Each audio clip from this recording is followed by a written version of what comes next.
Welcome back. This is the Key Points on TV3, also on 3FM 92.7 and online at 3news.com, as well as our Facebook page, TV3 Ghana.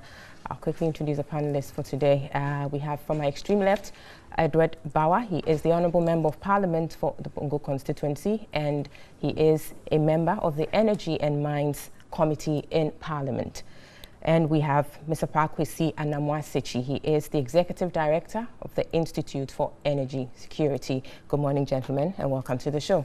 We're expecting our other guests, when they come in, we'll do the needful and introduce them. So today is the two of you we're starting off. So we're looking at the energy situation. Quite a lot of talk about that this week, and indeed the earlier week. Two sides, liquidity issues, technical issues, a whole lot of issues. We will try to understand that here.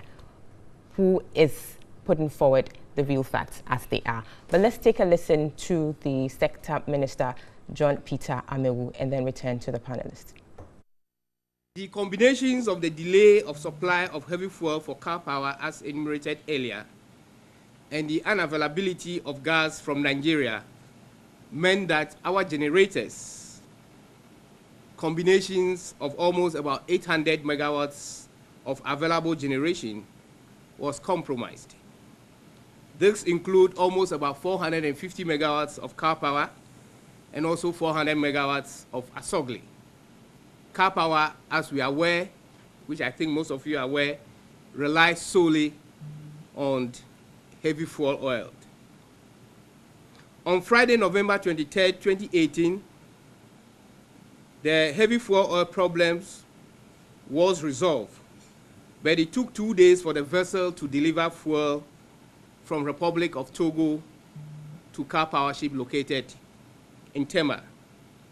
Discharge into the power ships, which occurred within the past 2 days, is currently ramping up, and we expect a ramp up to lead to a power supply of about 430 megawatts.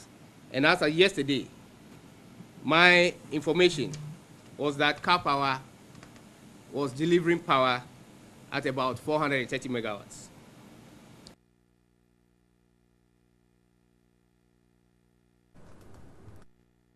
PPAs that have been signed without any power planning system. Government is paying you, not government, you. You are paying collectively $20 million every month for power that you haven't consumed. Today, yesterday, for instance, there was no light at certain places. Is that right? Even though you were not enjoying the light, the previous government have signed an agreement that makes you to pay $20 million monthly. And these are the issues that we come to, to face, which we are trying to address. So the depths, I don't know how to describe it, but at an appropriate time, we'll let you have a look at it. Thank you. Okay, so that was Mr. John Peter Amewu there, answering questions posed to him in respect of the recent erratic power supply that has been occurring across some parts of the country. I'll start with you, Pakwesi Anamwasechi, on this.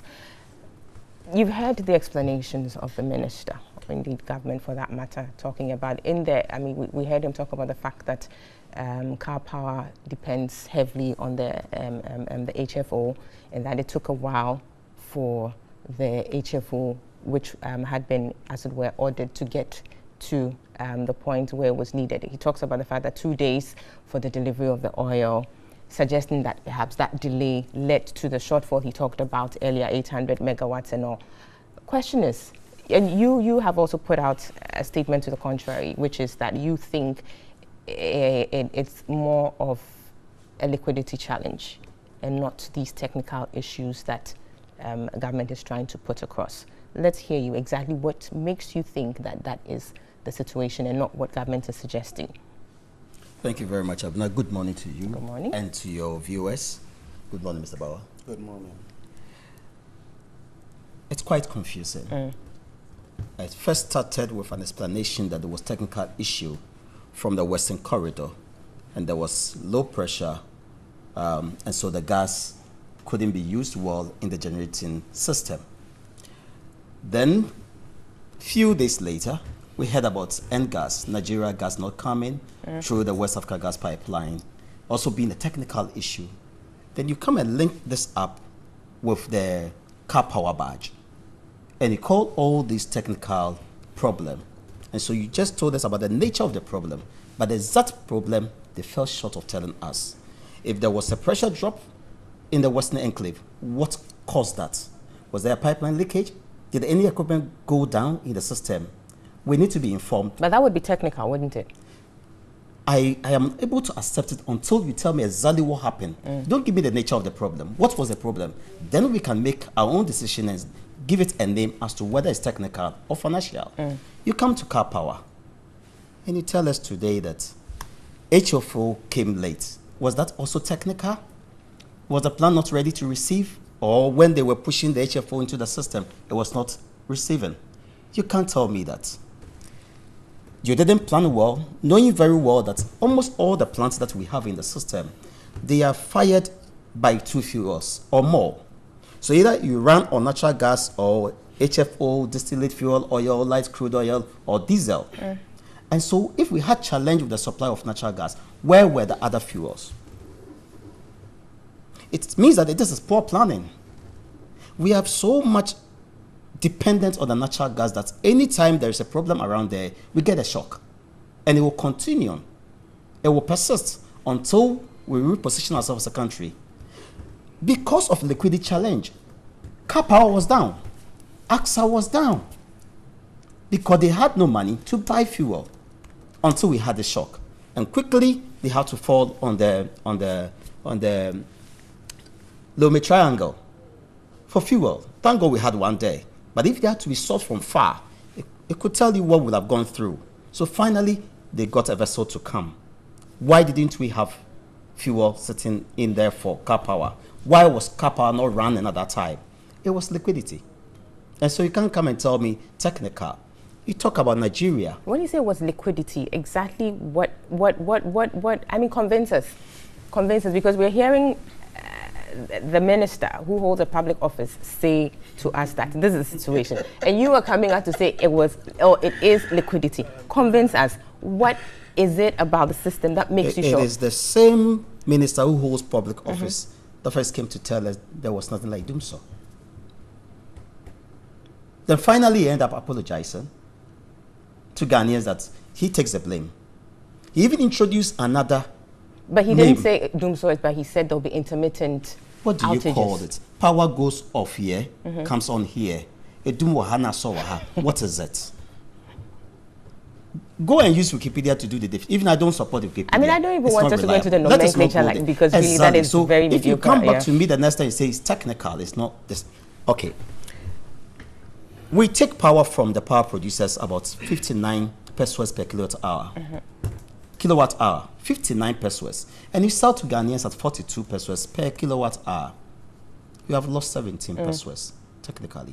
This builds up as debt in our own books, and Ghanaians will end up paying with interest. As of mid of this year, we knew very well that ECG owes Greco more than 750 million Ghana cedis. ECG takes power from Car Power and AXA. They owe them more than 300 million Ghana cedis. How will you be able to go and pay the IPPs? That's why Car Power was sitting there not running. That's why AXA was sitting there not running. And you tell me it's not liquid, it's not financial problem. I think that we need to advance from that point. Very well. On that point, I move to you, Honourable, talking about the fact that we are unable to pay the independent power producers. You heard the minister in there talking about the fact that about 20 million is paid for power that we haven't consumed, i.e. that previous administration, your administration, entered into or went on a frolic, if you like, engaged or got involved in all sorts of power purchase agreements, and this is the situation we find ourselves in. Pretty much that's what the thrust of what he was saying in respect of these IPPs. What do you say? Good morning. Let me also say good morning to your viewers and my constituents. I guess they may be watching this on Saturday. They are patrons of your program. Yeah. I'm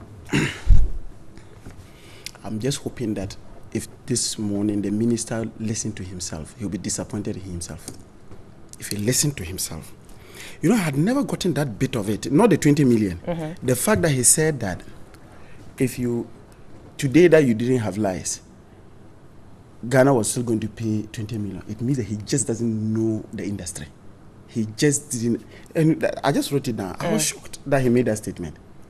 Because even in terms of take or pay is the fact that if you can declare availability and I'm not able to dispatch you, but if I can't declare availability, how on earth would you tell me that I should pay? So that alone was a demonstration of ignorance in the sector. But I can forgive him. That being said, look, let's look at it from an angle. And I think that my brother had dealt with the confusing nature in which they came with in terms of the reasons. I realized he was being diplomatic.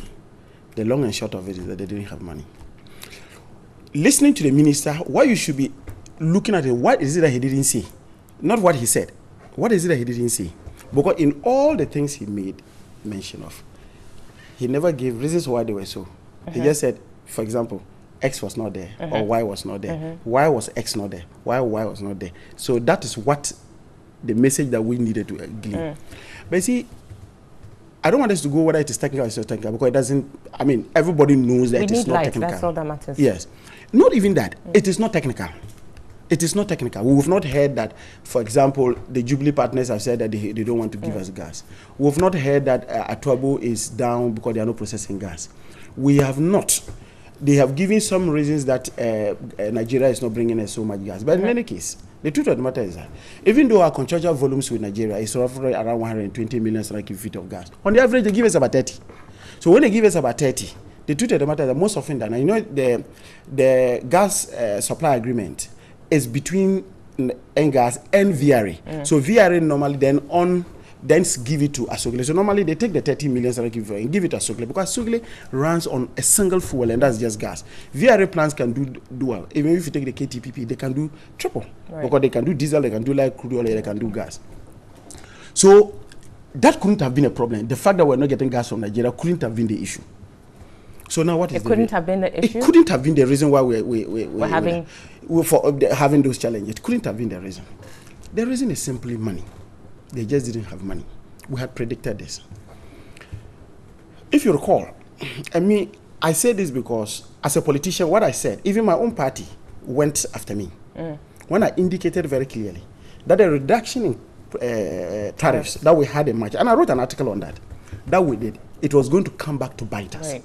My brother has alluded to the fact that you buy power at X and you sell it at X minus something. Cheaper than what you buy. Very cheaper than that. So obviously, from day one, you are making a loss.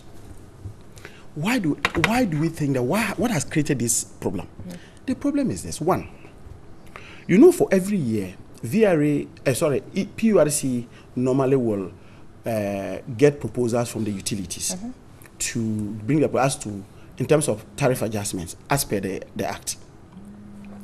If you listen to what VRA, for example, gave, the VRA said, look, based on what we have seen, looking at the last review, and they looked at various factors, the price of crude, they looked at the depreciation of the city because they deal in dollars and other things. They felt that if you gave them a 128.4% increment adjustment upwards, right, they would be able to break even and be able to really run the plants. ECG had talked about 62.9. Gridco had talked about 64.9. Netco said 204%. So on the basis of that, what it then meant was that when PURC looked at the media various analysis, they felt that, look, so it meant that if you took the regulated market, the electricity regulated market, they needed, as a whole, within that particular review period, they needed roughly around 58 billion Ghana cedis to be able to operate the system, the whole sector. Right. So their own analysis felt that, look, so it meant that for the end user tariff, you and me, what we will pay, if you do all the calculations, if you look at the bulk generation tariff, you look at the transmission service charge, you look at the distribution service charge, if you look at it and did all the calculations, there was going to be a 27.4% increase. But PURC is, because remember that the role of PURC is one, to ensure that there's a viability of the sector, right, and at the same time protect also the consumer. Right. So on the strength of that, PRC did its own, analysis. Felt that, look, every year we've been giving you a benchmark of 5% as your losses, collection losses. Okay. This time we are going to reduce it to 2.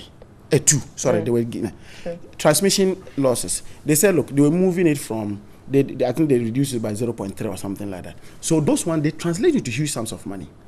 So on the strength of the fact that, look, instead of 27.4% as end user tariff, we think that with 12.54, you should be fine to go. So that was the recommendation of PURC. Now government comes in, because at the end of the day, government is the main man. Government comes in, and in a desperate attempt to fulfill a campaign promise that was made, government says, no, rather what we'll do is that let's reduce tariff by 17.5% for residential, and for the non-residential, it went to about almost 30 or 70%. What was the implication of that? The implication was simply that you were telling the people that, look, your revenue requirement that you need to run the place, I am encroaching on it.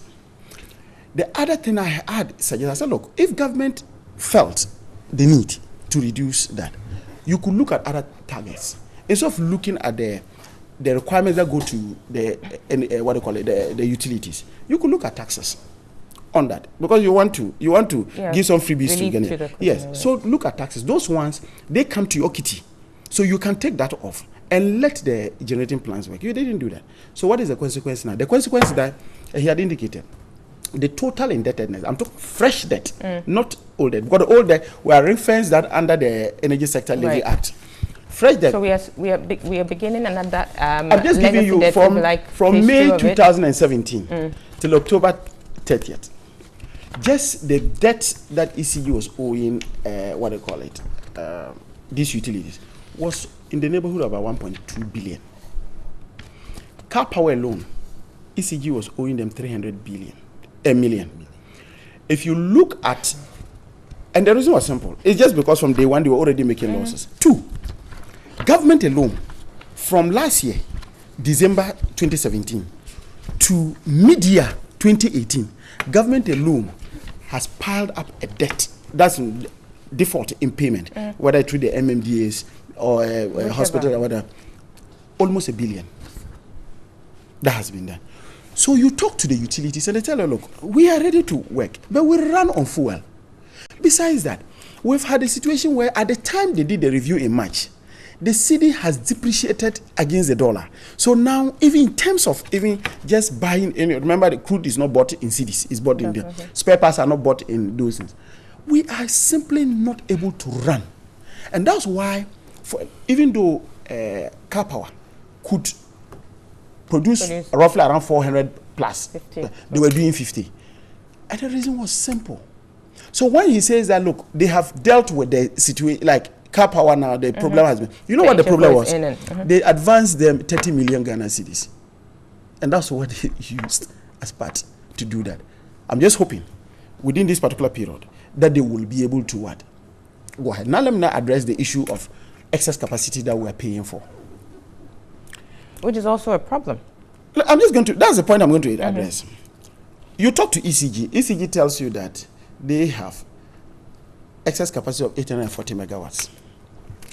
The excess capacity of 840 megawatts, you ask them, does that include your spinning reserve? Spinning reserve or redundancy, you know, for every system, you must have a redundancy there so that in case there's a problem, you can come in. You can fall on. They say yes, the 840 includes the redundancy. Fine. So our peak demand is around 2,400. I'm just running off that. You need 20% of it as your spinning reserve. If you do 20%, that's about 480 thereabout. Yeah. So you take it away from there. So you now have roughly around 400. Am I right? Valco is seated now. The reason why Valco is not running the 5 port is because of not having power. Valco is running 1 port line. And on the basis of economics of scale, they are simply not making it because they need to do more to be able to get that. You are not giving, each port line takes 75 megawatts. So if they are running 1 port line, there are 5 port lines that they have. That alone also gives you around 300, am I right? 300 megawatts, you take that away. And you sit, and you are telling me that you want to create jobs. You want to create jobs. Valco is there not running because there's power. You have decided to go and do a particular syndicate with the Chinese on the basis of the fact that we are going to be paying by, the 2 billion Sino-Hydro thing from refined bauxite. That is going to be built a refinery. The refinery is going to run on what? It's going to run on what? So when you have all this, I'm telling you that even with the refinery, if the refinery comes on board, and we are talking about Valco coming on board, we need more power. So when you sit there and tell me that, they signed so many power purchase agreements, we have excess capacity, and because of that, we are paying 20. Yes, for energy. I don't know whether you've read some of the writings and the other things, particularly of Nkrumah and other things, when he put up Akosombo. You remember that the UGCC and their ancestors had indicated that was a waste of resources. They had indicated that it was a waste of resources for a population of about 6 million then, and having an installed capacity of roughly about 1,000 thereabout. Didn't make sense. Today, what are we talking about? So I think that for me, I've been somebody who has worked in that sector. When situations like this happen, people get frustrated. I myself, I remember those times when I used to... Because, I'm looking back a couple of years ago, I think the narrative was the same. Yes. There was this argument about it's liquidity. the response was, it's not liquidity, it's technical issues. Now, on the flip side, we see it. You see, so clearly, some people will definitely say, at the end of the day, this is all politics. No, but you see, there are certain things we need to take. And until we get it right, or until we have that, mindset of fixing things, would never get it done. You see, I agree with you. There's politics, but there's also a technical aspect of it that you need to look. And I've always told people that let's go back and refer to the 2008 energy debate at the Energy Institute in KNUST. Every political party that came, we had just come out of the crisis in the 2006-2007. Every political party had admitted that we had three evils affecting the energy sector. We had insufficiency in terms of generation. We did not have fuel security because we were relying on Nigeria. And three, the financial health of our utilities was terrible. These were the three things. Have we improved on all these three? On the installed generation, the installed generation capacity, we have been able to move it over. Fuel security, we'll be able to now have a plant that is processing our own indigenous gas. That gives us 100 million standard cubic feet of gas on daily basis. But is that looking at what the explanation? And I'm just going to going to give you. He talked about something. The third one has to do with the fact that the financial health. We realize that because these utilities were hugely what they call it indebted. They were even threatening our financial sector. Sure. So there was a need to do something, and that's how this whole animal, the ESLA, came about. That gives us roughly around 3.6 billion a year. To just retire those. Looking at how ESLA is being utilized. Yes. So the point I'm just trying to make is that you had these three things that were being done. Today, one of the challenges we have is that per the arrangement we had with ENI. You remember that, now we have three fields that are giving us all these things. So the arrangement we had with ENI, they were supposed to come on stream in June. Now we realize that if ENI was supposed to come, then you have Jubilee and others coming. We're going to have stranded gas in the Western Enclave because the plants there cannot take all of them. Right. So there was a need to pipe it to the Eastern block.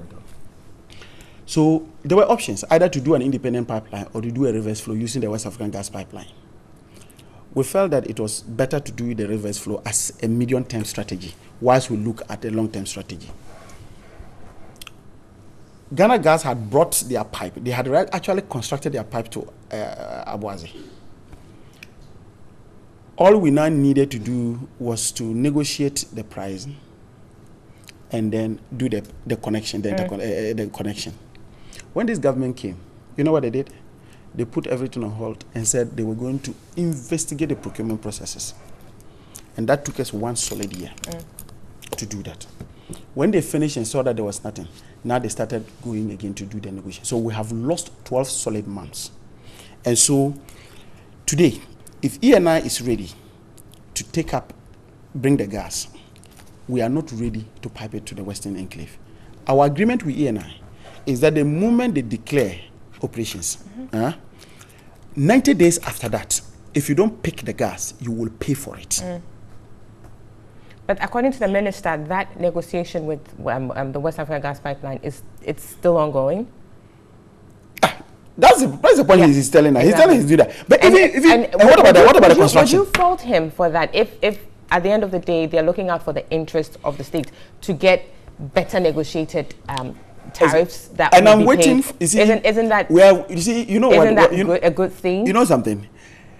I want to challenge the minister that if they can get any better deal than what they are being asked now. You see, so according to him, let me just add this. I don't if you can confirm that he says WAPCO wanted to charge 3.2 per MMBTU, the million British thermal units, while the government wanted to pay $1 per MMBTU. And so it'll be a tough. So that's the question. So the question then is that they know, they themselves know, because as we speak now, for our own gas, isn't as one of even the reasons why we how do you call it? We reduce the tariffs according to them. And if you look at what PURS said, they said our own gas. You know, our own gas we were paying around $8.8414 dollars per MMBTU, and they were bringing it down to 7.9. That was what they had indicated for our own gas. Of course, our own gas is part. The figure is padded because of the cost, the cost recovery that you need to do for the infrastructure you have put up there. But the question I'm just trying to make is that if you will need 1 whole year to negotiate this, you need 1 whole year to do just a connection between our pipeline and the West African gas pipeline. And today, we are still where we are. Because you say Nigeria is not giving. Because if you say Nigeria is not giving us a gas, we could have just piped from our own sources and brought it. We can't. Right. Cool. Let me come to Mpakwesi again. And by the way, we're expecting a representative from the NPP or government to join us so that they can also put forward their side of the story. So it's not like the NDC here and the person represented by Honorable Edward Bauer is having a field day. No, we're expecting the NPP to come. Field day. That's like going, unchallenged by, the government. We're expecting them when they come in. We will, introduce them and go on. But we have Pakwesi Anamwasichi here, also representing civil society and putting out the facts as you know it. So the issue about tariffs, clearly the sector is indebted, which is, has an impact on whatever it is we do. Until we resolve that, perhaps we'll still be running around in circles. The tariff reduction obviously didn't necessarily help. As has been put by some commentators, it helped the government in the sense that it would, be good. People would be jubilant about that. But at the end of the day, it comes back to haunt us, which is what we are seeing according to some commentators. Now, how do we ensure that the sector, the debt in the sector, is dealt with? We know of the ESLA. It was for a certain purpose. But how are we doing with that?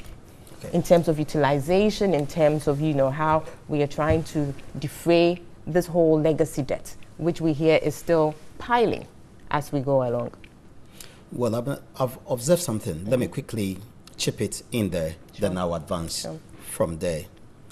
We used to do in a power generation mix, hydro will give us somewhere around 35%, thermal will do more than 65 or 65%. So we're heavily dependent on thermal as it is now. Good. Yeah. And we should protect the Akosombo and the hydro environment, Akosombo, Bri, and Bon. Today, do you know what's happening? As of last week Sunday, as a country, we produced about 42 gigawatt hour in terms of energy, not power. Hydro did 65% of that. Wow. I just checked. This past Thursday, we consumed 47 gigawatt hour energy. Hydro produced 28 gigawatt hour. Thermal produced 19 in percentage terms. So hydro is doing more now. Hydro is doing more now. So we have to interrogate what's happened. Is car power down? Is it that they are... When was this? When did you make this observation? Thursday. Thursday. I just did it this morning. Had the HFO arrived then? We need to figure that out. Yeah, HFO is running. Okay. Yeah. So we need to know that there's still a challenge in the thermal environment. We would have gone to rely so much on hydro. And remember, we are going to the dry season. If we're not able to manage the water level, before this challenge came, Akosombo was running three turbines during the peak period. Off-peak, and peak hour, they take 4. As of the last 3 days when I checked, Akosombo was doing 4, and peak hour, they do 5. Bon was doing 3 off-peak, 3 peak. You are depleting the water so fast. But tell me, so what accounts for that? What accounts for that flip-flop, if you like, because we're supposed to be depending more on thermal, but challenge around the thermal environment. You know, to get fuel for hydro is the water level. So that's cool for them to fall on that. That is if we get the rains or whichever source. Exactly. Yeah. And so it means there's a problem in the thermal sector, and it's still financial. We have 3 legs that we depend on to determine an uninterrupted power supply: generation, transmission, distribution. If we have enough generation today, why do we have pockets of outages? Because transmission is a problem. UCG need money to upgrade its own system, transmission lines, transformers, switches here and there. Same for Gridco, to make the transmission system more robust, so that they can do a reliable transmission.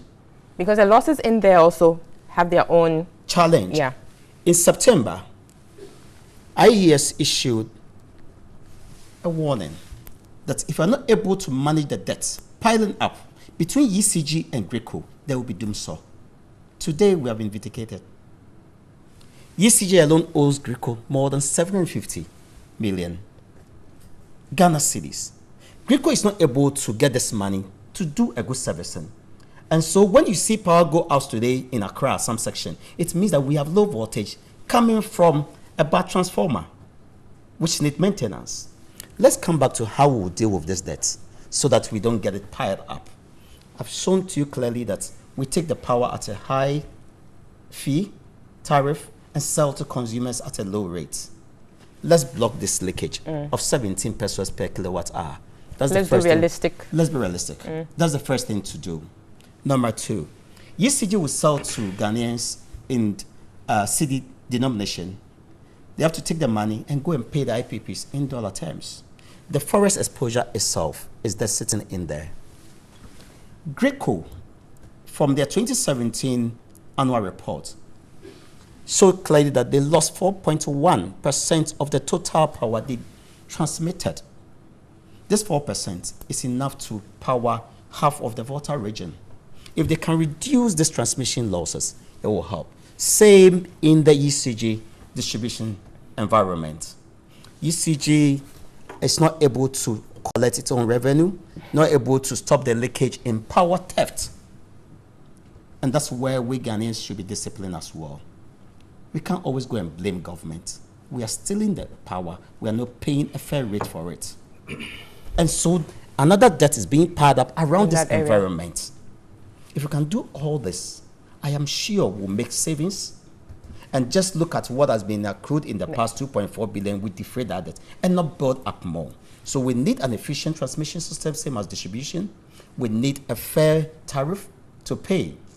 If we don't pay fair today, tomorrow we'll come back paying with an interest as Ghanaians. Right. This is what we need to do. Very well. On that note, we'll take a quick break. When we come back, we'll delve straight into the issues surrounding the ESLA account. How much has accrued so far? How are we doing with liquidating the legacy debt in the energy sector? We'll see you shortly.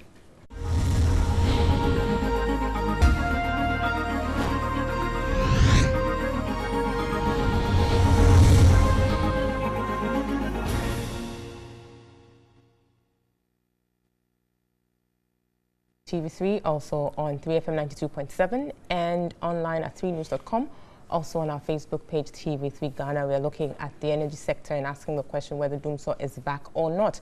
Is it a case of liquidity challenges or technical issues as put forward by government? We're looking specifically now, we're going to look at the ESLA and how that is helping us deal with the indebtedness of the sector. We do know that ESLA came into being just for that purpose, to deal with that indebtedness. So perhaps a step to take in fixing this whole situation in the industry or in the sector is with the elimination of this debt. So we'll be looking at that.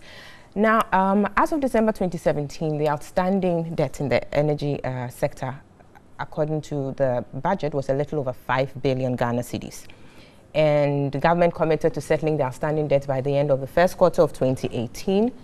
Now, looking at the 2019 budget, the minister makes us understand that a total of about 2.3 billion Ghana cedis was collected by September 2018.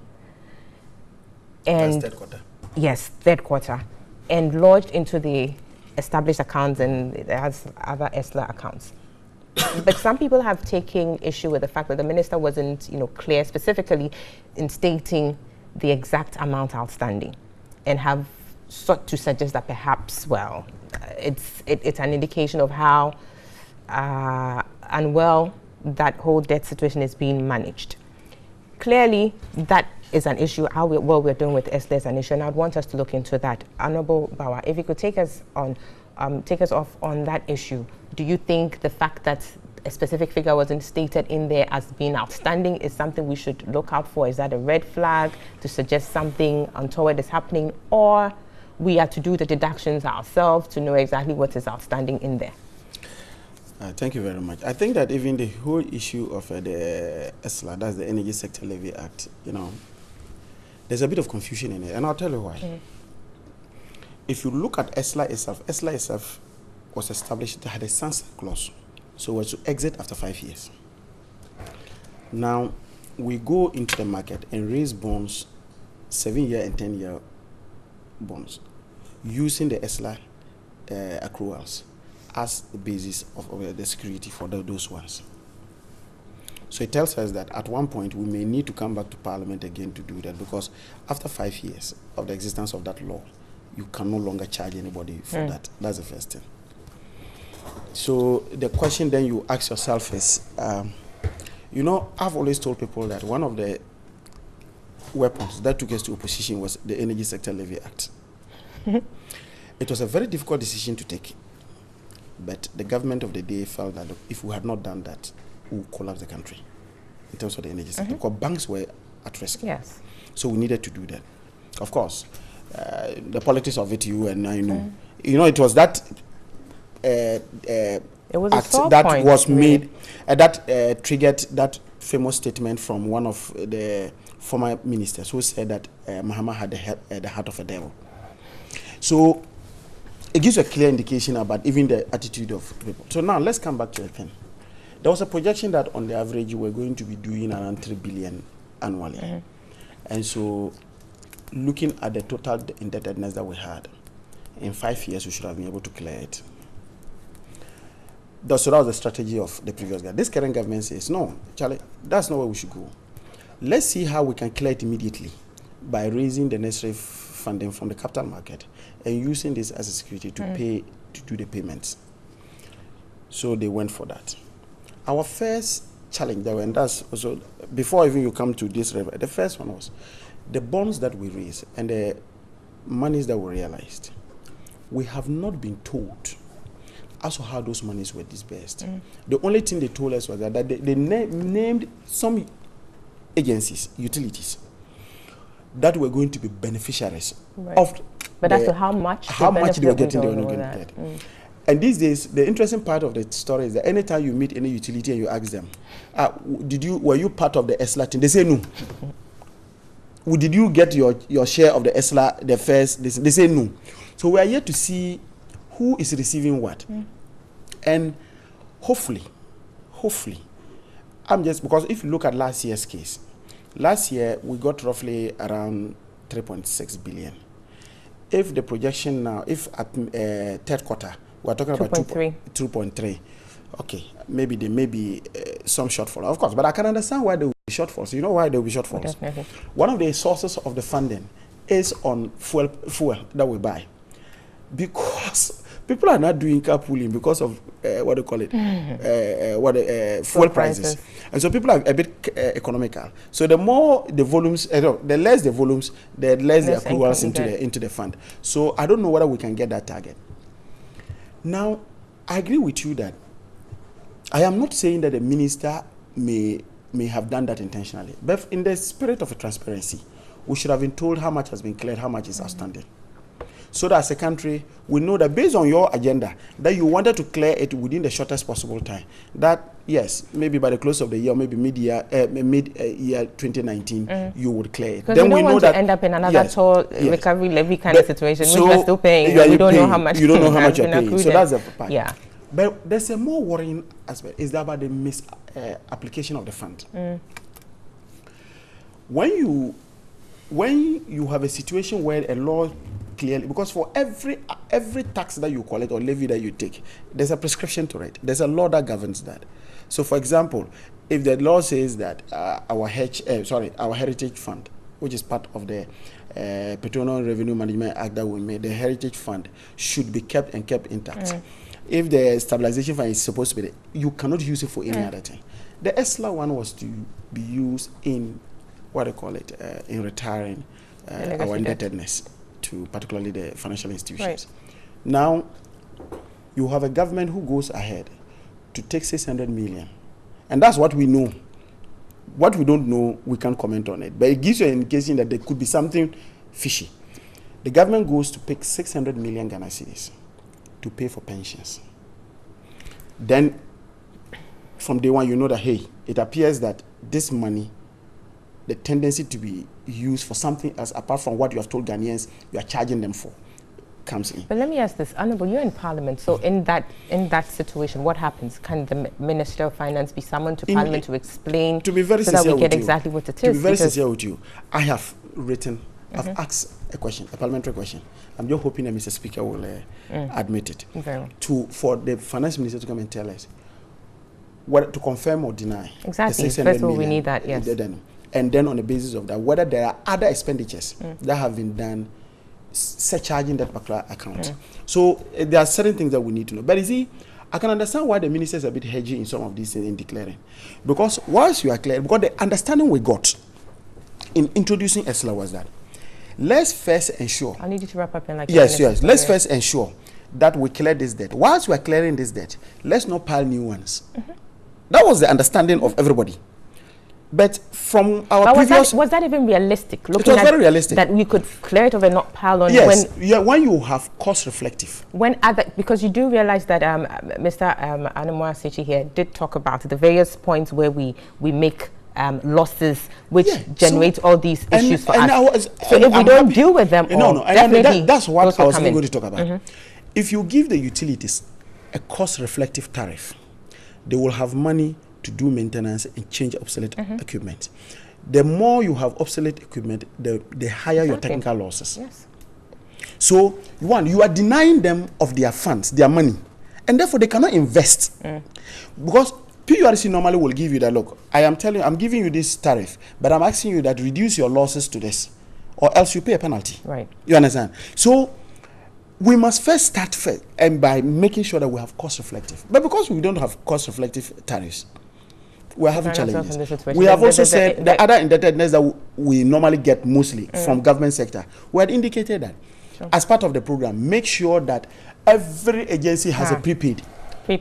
There was a policy on solar energy as well. Solar energy, all those things, look, they have all been stopped. Thank you, Honourable. Pakwesi here, quickly on this, wrapping up for us, because we are just about 3 minutes away to ending this segment. Some have talked about renewable energy sources coming in to our generation mix to help us, deal with our over-reliance or over-dependence on thermal. Clearly, that's an expensive, avenue or enterprise, the thermal part, which is what we are seeing with these whole, issues of debts coming up here and there. How do you envision that happening, dealing with renewable? People even talk about the nuclear energy, for instance, which for me, I look at it and I'm like, given where we are at, aren't we, overstretching that or being overly ambitious? It takes boldness, Abena, to execute renewable agenda from where we sit and from our region. Where you have a lot of terminals in there and people still want to push in and come into the sector, anytime we want to bring another sector, they will seek to shoot it down together with politicians. So it takes boldness to move us from our over-reliance on thermal and that of hydro. We know what climate change is doing to us. And so Akosombo or the hydro environment will begin to have a shortfall and shocks there. And so I am in full support of us advancing to the renewable environment. It gives us energy security. Number two, you understand the carbon footprint when it comes to thermal. Climate change is real, very real. And if you don't manage it well, we're going to have challenges. And when this challenge comes globally, it's Africa that will suffer the most. You know how much water level is rising? Because when the earth is warmed, the ice environment is melting and sea level and water level rise. And very soon, that's what you see in our coastal land, that we are being pushed away by the sea. And more is coming. When we don't manage this well, it's quite a problem. And so I'm full support of renewable agenda. Government should push it and push it well. I saw that they canceled some few renewable contracts. As against that of the thermal they claim they have done, of which they have not cancelled even one. It's quite a problem. You cancel four of them. What do you know the reason why? We are here to interrogate that. And so I think the government should make a conscious effort to move us to the renewables. Look, these days they are cheaper, they are more reliable as well. Even solar, you can store power to run it in the night. And so that's where we need to advance to. But touch on the ESLA. I think that the finance minister owes Ghanaians a duty to let us know how much has been collected. He spoke about that, how much has been spent and how it was spent. Right. This is the reason and this is the meaning of budget. Not tell us only how much you collect, but how you spend it. It's important for us to know as Ghanaians. And let us know if you have blocked the leakages such that we are not burdened up more. But you and I know that we are burdened up more, but we need to stop it that as soon as possible. We can't build up costs for the next generation to come and pay. It's quite unfortunate. That definitely cannot happen. Let me take some messages here. This one is Aziz Donla and Wah. He says, it's obviously clear that this current government led by Nana Bawumia has failed woefully in the energy sector. We were made to understand that 60 million was paid to end gas in April 2017. So therefore, Dumso was ended. Today, what is happening? Incompetent, deceptive, and dishonest. Good morning to Chairman Bunas. This is Aziz Donla in Wa. Good morning, Abena, and your discussants. It's very sad the way the NDC and the NPP see us, the citizens. Telling lies will not solve the energy problem. They treat us like kids. And this is Edwin in Achimota. Abena, good morning to you and your panelists. Tell the Honourable Minister we are only interested in having continuous power, not those political words. We are tired. This is Aram in Adenta New Site. But just before we bring this to a wrap, let me just ask this, Honourable. If indeed it's a liquidity challenge, what would be the motivation for government not to say this is the situation? What would it do? I've been grappling with it. So what would it hurt to say this is the situation, we haven't received so much? Because it happened in NDC administration and we're seeing it now. Yes. So what is it? If they admit as liquidity, so we ask why that? And that's where the issue of tariff comes in. Then you want to be confronted with the confronted with the political thing. And you know, that statement that His Excellency the President made in Manchagona when he was a candidate, that tariffs were more expensive than rent. They had to find a way of ensuring that they get that right. So, but look, let me tell you the truth. With PSP kicking in next year, early next year, there's no way the tariffs will stay the way they are. Well, no private sector will run a distribution company with those levels. We'll see how that goes, but we'll take a break. When we come back, we'll move into other issues we've lined up for today's conversation. See you shortly.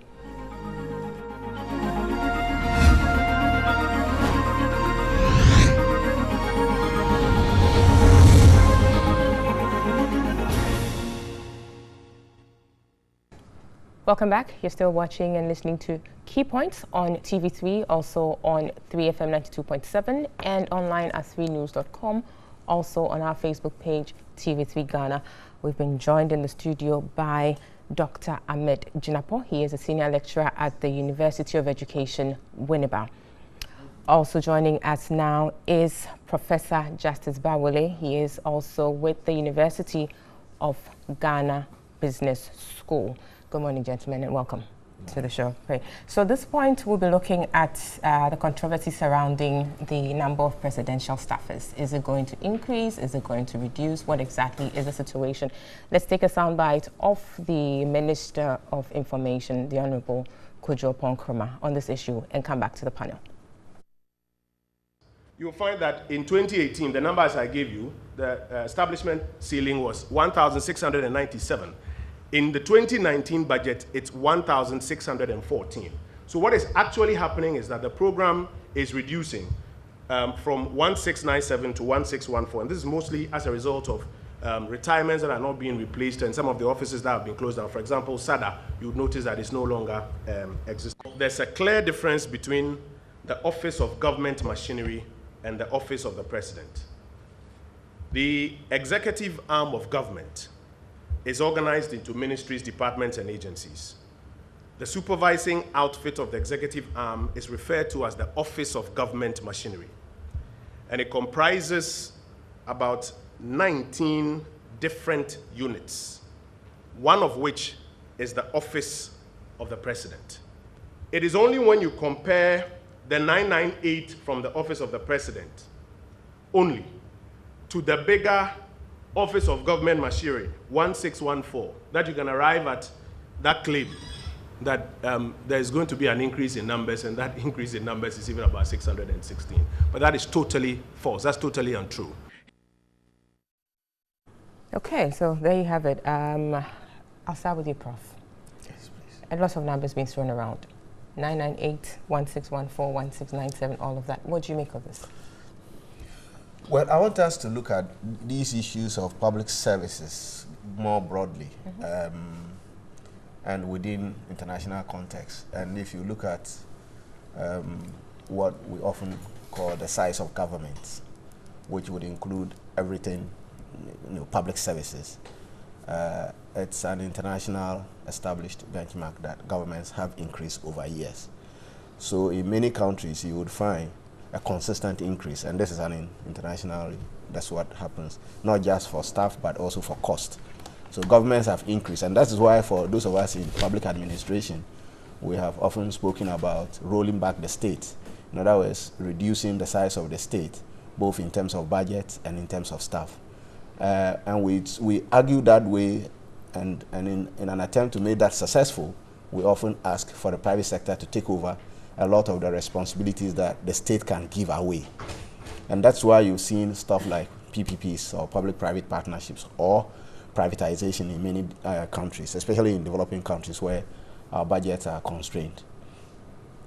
It is also the case that if we were to look at the numbers of people in many countries, it's been increasing. What is the peculiar problem for Ghana is that over the years, our public services have been extremely expensive. And if you were to compare, unfortunately I don't have the numbers, but maybe your back-end people can check. If you were to compare the cost of public services in Ghana to many other countries, you will find that Ghana's public services are extremely expensive.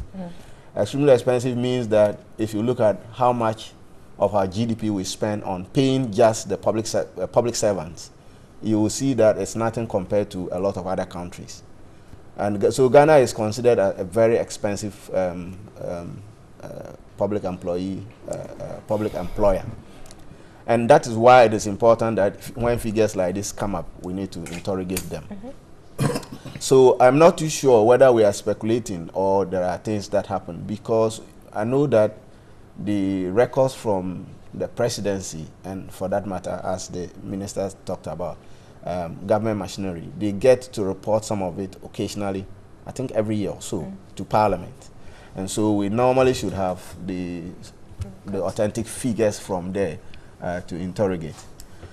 One of the things that I've spoken about, especially about the presidency, has been our difficulty with dealing with people that get into public services through the political angle.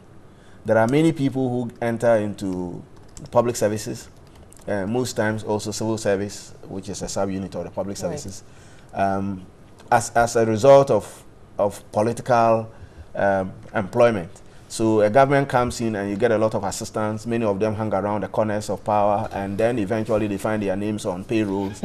And when they are leaving, when the particular government is leaving, they often do not get these guys out, because these were people who were not employed, who have found themselves there. So what happens then is that they dissolve them into the public services.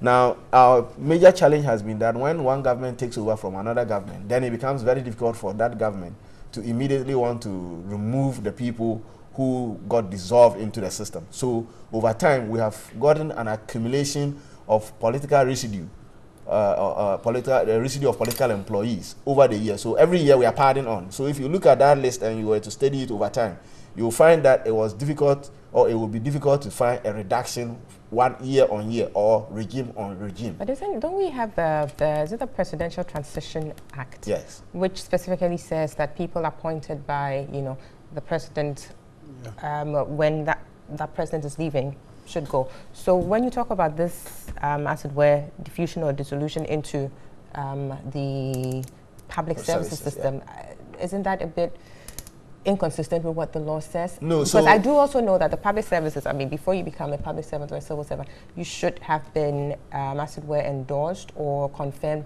by the Public Services Commission, isn't it? Yes. There's a very clear route to entry into public services. You and I know that what is clear in law in Ghana is often not what we practice. And that is why the politician would, that's what I talked about, they dissolve them into the public services. Because if you remain as a political appointee, then you would have to go, because your job is based on some political portfolio. But once they get you dissolved into the public services, and many times what they do is not an entirely employ the people into political positions. So they create civil public services of portfolios that either do not exist or exist but are over bloated, so there's already somebody. And because sometimes that person was employed by a previous regime, that person is sidelined in terms of performance of the responsibilities of that office. And then a new person then comes who is aligned to the party in power, and therefore gets to be the one performing the functions. This other person is not removed. The previous person is not removed. And so many times you will find them reassigned to places where there's actually no work to do. And what the gymnastics you have often found is that anytime there's a rechange of government, then these guys would also resurrect and come back. Meanwhile, there are new people to be put on board. So I want us to look at it as a country. I want us to look at it from that broader perspective and see how we want to deal with it. I have problems with myself because I get a lot of my former students and people that I know asking for positions or jobs, and they ask you to talk to people. and I know that the public service is bloated. If you look at how much we spend out of our GDP to pay the public services, it's so high that we cannot continue to put that there. Especially that if we were to look at performance appraisal systems across these institutions, virtually everybody who is in the public services is scored high or very high, in some cases excellent. So you get people scored 90, 80 and all of that when the performance appraisal systems are conducted.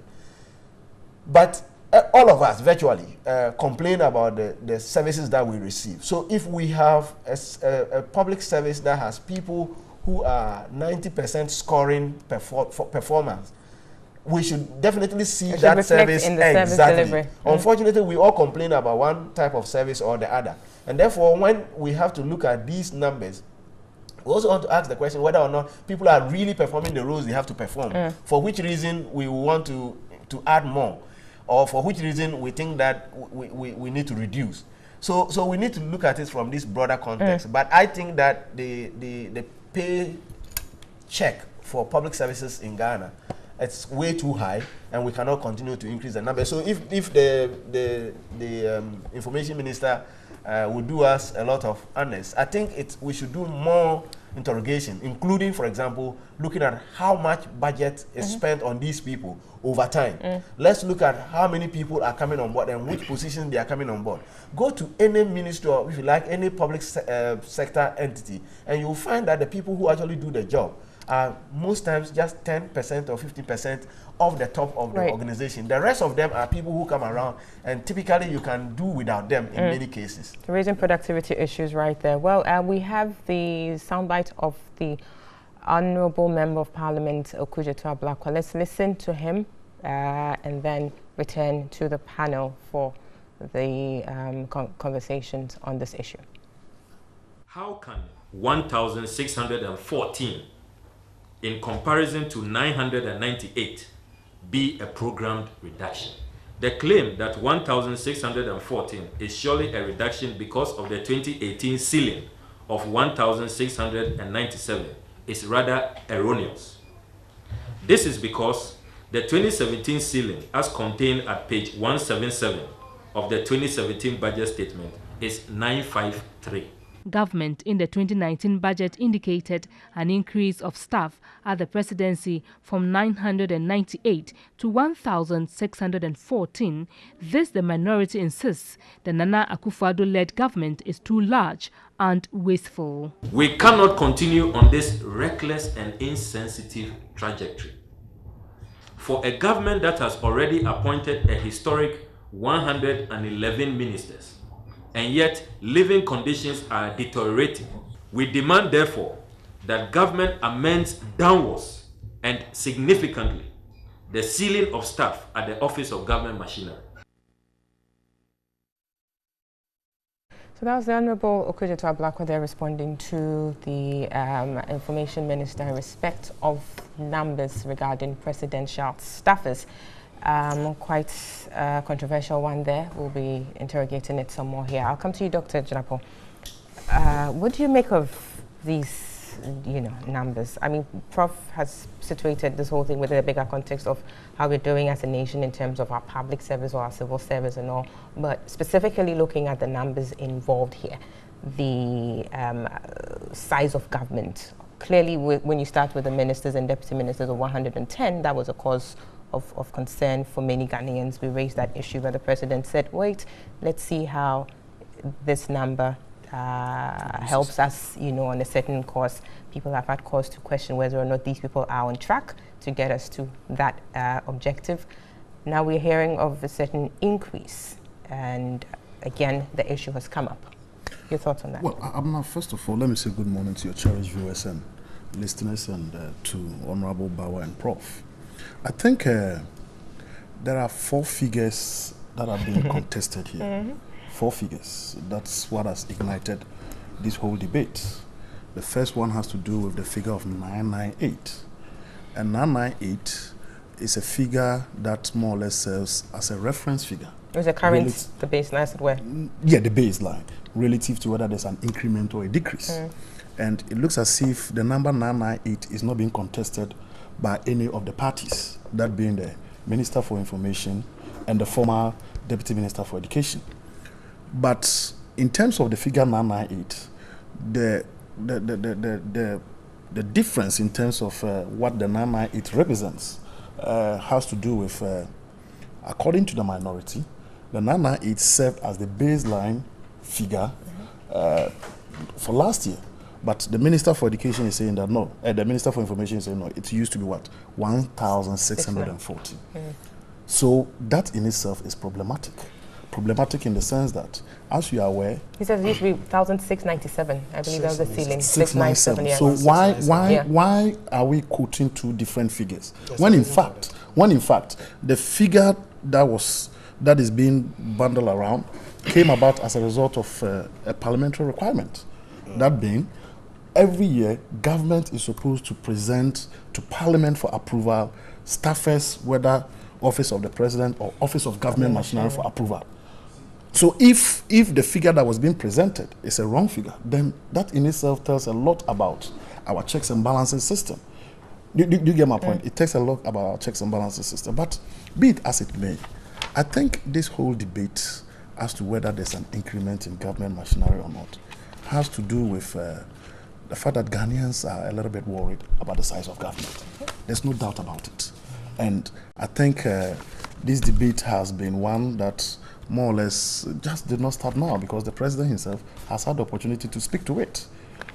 That being, for him, it's not about the size, but it's about the efficiency of the number of people who are working for him.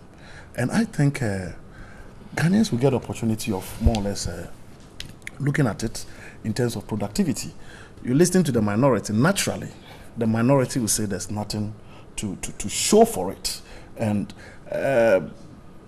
depending on how you look at it, I mean, I do not want to look at it from the political, prism. But as the professor said, and we are all aware, there's a lot of wastage when it comes to, the public service and people who work there. I think moving forward, we need to have a permanent solution to this. We need to have a cap. We need to have a ceiling. How many staffers can a government employ? Because as he rightly said, there are times that most of these people are employed by a government. When the government is exiting, they metamorphose into what? The civil or public service. Then a new government comes, then it becomes déjà vu. It becomes repetitive. We keep piling. I think we need to get to a point that this needs to be checked. But I would want to see at least. I'm not so much happy about the size of government in terms of government machinery. Of course, the president, as I said, has had the opportunity to speak to it, and for him, he's looking at efficiency. I would want to get an evaluation of the performance of these individuals relative to the last 2 years. How have they performed in terms of size? Because the numbers keep moving on, and it's not just with this government. If you look at the trajectory of change in government, it's always been going up. It's never been coming down. And especially when, as a country, our interests and emphasis has always been empowering the private sector, it becomes a little bit ironic when the private sector seems to be dwindling and the public sector is increasing. In fact, Prof will attest to the fact that in this particular year, we've employed about 100,000 people in NAPCO. That is adding up to how do they call it, the government pays. I would have been very happy if... But that is job creation, they would say, and not necessarily part of... No, job creation, but you see... Let me finish. I don't want to delve too much into NAPCO, but I made reference to that because I happen to work in the academic side. But you see, it is one thing to create jobs, but I think the emphasis must be productivity and efficiency. And for me, who happens to have had the opportunity of working with people who work in the private sector, especially private schools, vis-a-vis public schools, I would have been very happy if the private sector had been empowered in terms of private schools or private proprietors being given some kind of assistance, where even most of these NAPCO employees could have even been sent there, where they'll be monitoring them. I've gone to schools recently where you have about 2-3 people in a classroom. And they are in the classroom because they have to be there. They've been given jobs. You talk about teachers? Yeah, teachers. Okay. So look, the program have just started. It's going to have some of these challenges, but with time it is going to shape out. And I think the emphasis in terms of recruitment and bringing people on board when it comes to the public sector must be what? Must be efficiency and productivity. And we must consciously set out an agenda where gradually we will try to reduce the public sector. Unfortunately, in Ghana, it looks as if the reverse is the case. And there's evidence abound. If you look at the past years, the public sector has been increasing. If you look at the budget allocation to the public sector, it's been going up and up and up. And I don't think that is the best way to go. I would have really wanted to see the private sector taking a big jump instead of the public sector. But regarding what is going on in terms of whether there's an increase in government machinery or not, I think that we all have expressed concerns about the number of staffers, even as of 2017, 2018. And today, if we are talking about a reduction from 1,697 to 1,614, a difference of 69. And if you listen to the minister, he said, look, the reason why there's that reduction is because there have not been replacements. We've had people who have gone on return. So it's not a conscious, deliberate attempt to what? To reduce the numbers. But let's see how it shapes out. Very well. Honorable. Clearly, numbers are increasing. We can play around with the numbers as we like, but essentially the point is that we need to control these numbers because they have, you know, the debilitating effect on the public purse. This issue has come up because it was raised by the minority, particularly in the person of Honorable Kujota Blakwa. Now, some people have had cause to worry about this again because apparently this allegation was made sometime in April that government, you know, the increment was going to happen. So, and that was even before the 2019 budget. So there's that issue about how are we to deal with this? What is the veracity in this in this allegation? Thank you very much. You see, when you are you're in the midst of two academics, and then you come in as a politician. Sometimes when you speak, you don't even know whether you are speaking the truth or doing politics. But I think I just want us to look at the figures and look at also what the facts are. I think my brother Kojo, in a way, was not candid with the public. And I'll explain to you why. And that's why people are even confused about the figures. Which figures are we supposed to rely on? If you look at the 2017 budget, there was a ceiling. That's for the Office of Government Machinery. There was a ceiling that was provided in the budget, and that was 953. That's 2017 budget. 2017 budget. And by law, government has to always come to Parliament and report the staffers. So the 998 you see is the report for 2017. So they went above that? They went above it by 45. For the 2018, which the ceiling was 1697, we are yet to get the report in 2019. So we do not have the report for 2018. How many staffers are there? We don't know yet. I don't know that making sense. Yes. So let's break it down. So 2017 was a ceiling of 953. 953. Beyond that, you don't go beyond 953. Yeah, that was the ceiling, and then went beyond that by 45. There's a report subsequent after the year showing that it was 998. 998. Then in 2018, a ceiling of 1,697. We have not gotten the report yet. We are yet to get to the report, and then on the basis of that, we know whether they even went beyond it or they, because we don't have that report. So it is only Kojo, or maybe the government for that matter, who will know how many people they have employed. But let me ask this, even before you go on. So clearly, an increment between 2017 and 2018. Question is, this came to Parliament for approval, right? Which of them? I mean, the figures. Yes. It comes to Parliament for approval. Yes. So Parliament sits and see this steady increase. And like we've all, I mean, agreed here, there's a steady increase from several years. From there, I'll give you figures. Yeah. I'll give you figures to see. Why did we even first approve of this? If you don't mind. Do you know what I mean? So there's a ceiling, 953 in 2017. In 2018, we realized that that was, you know, it went over and above that. And then 2018, there's a ceiling that comes in for approval, 1,697. And this was approved by Parliament. Okay. So that's, for me, that's my first point of interest. So the first thing did that even happen? You see, you need to know the type of parliamentary system we run. Yeah, so the minority will have their say and the majority will have their ways. You see this 1614 we have put there. All that we'll do is just to have a say. That's all, because we don't have the numbers to block it. So that is the truth.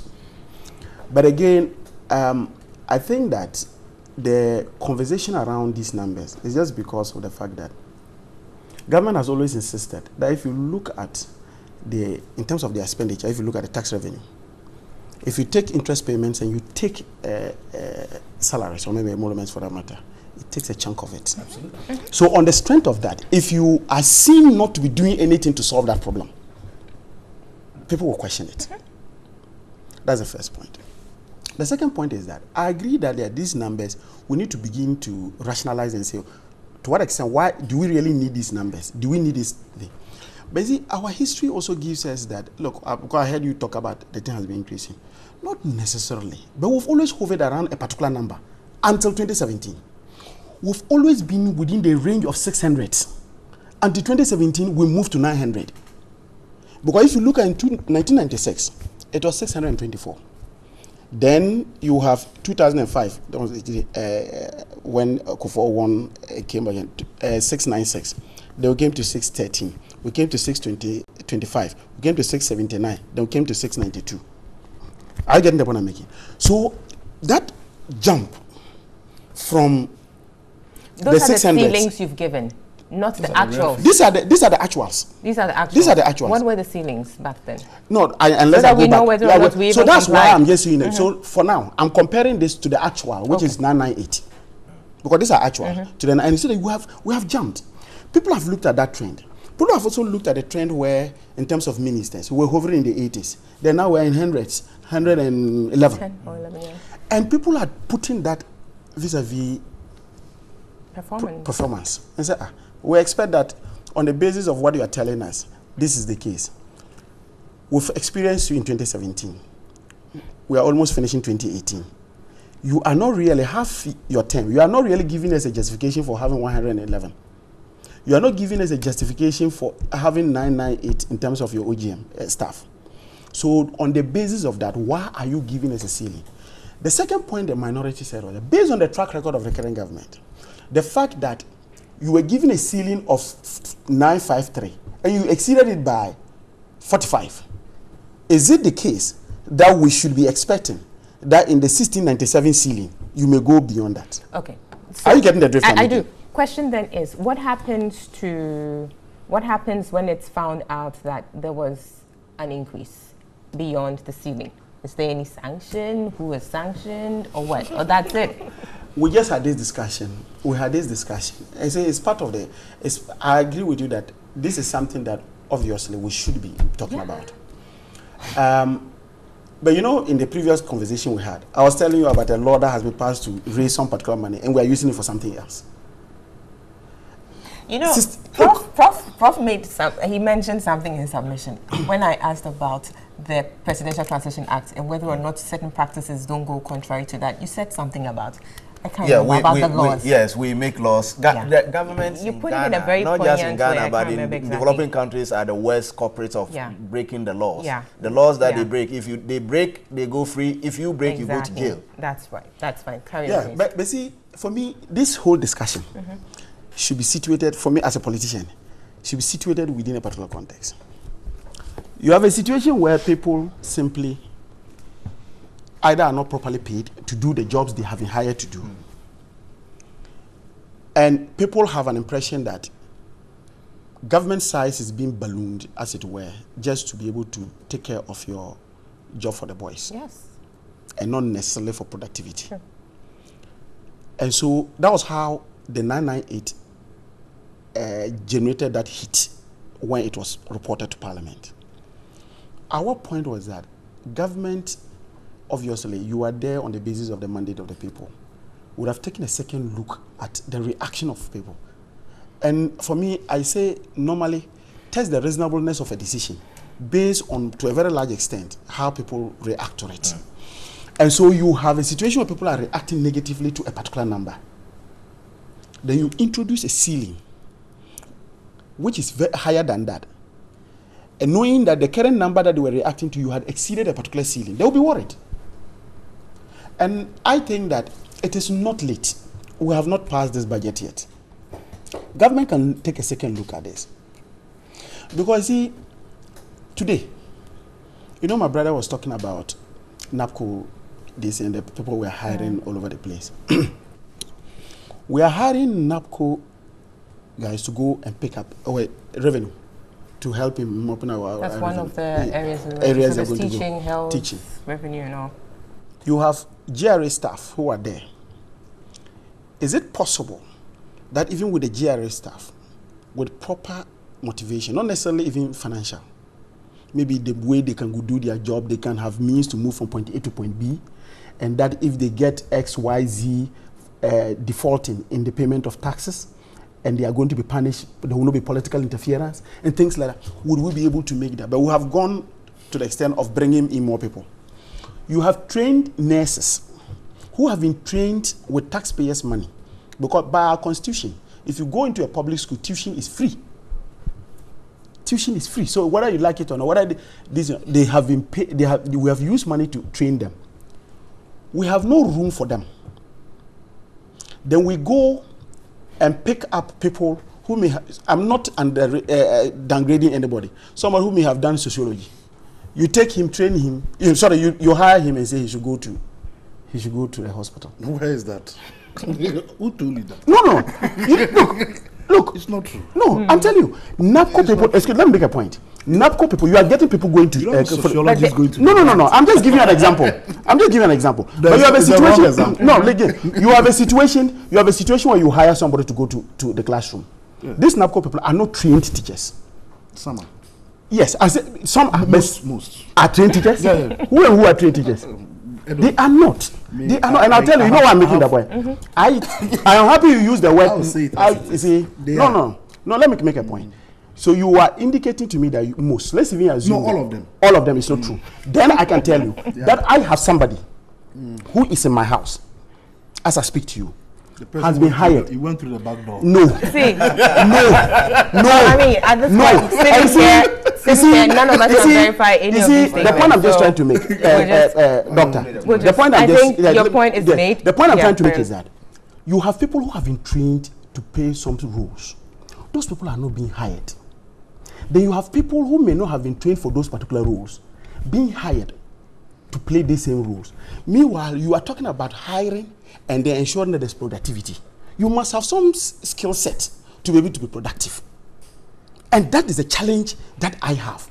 So if we make a point that, look, on the basis of our the numbers you are hiring, we think that there's waste in the system. We think that this is just to be able to ensure that the people who followed you throughout, job for the boys, really. You are doing that for them, then you have a problem. And so, yes, Parliament, and for that matter, government must hold people accountable if there are some approvals, and those approvals are not adhered to, and people can go even beyond ceilings. Right. But to come out and state that, look, these figures, there is a reduction when there's no clear indication, because we do not have proof.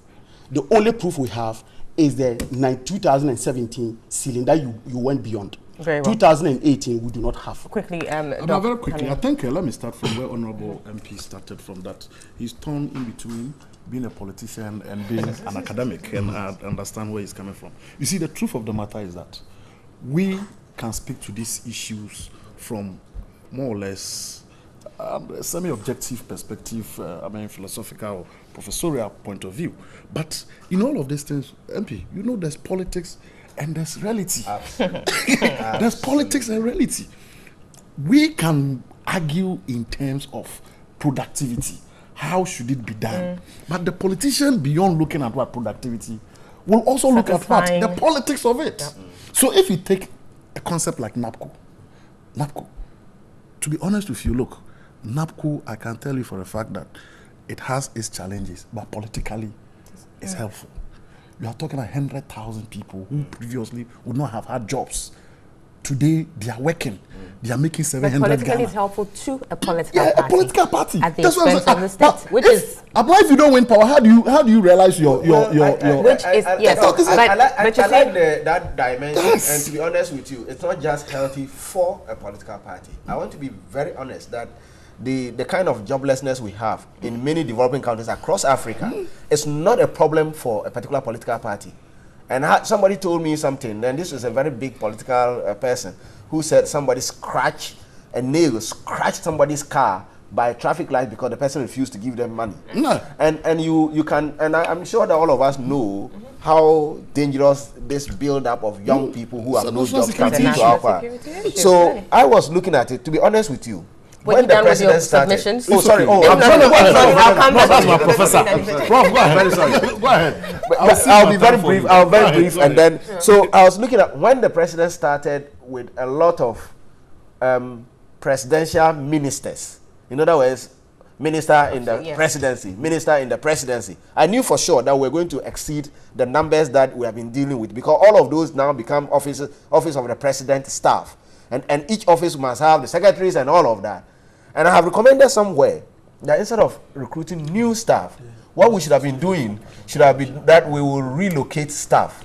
We do rationalization. We find out which of the public services are overbloated. We move people rather than employing new people.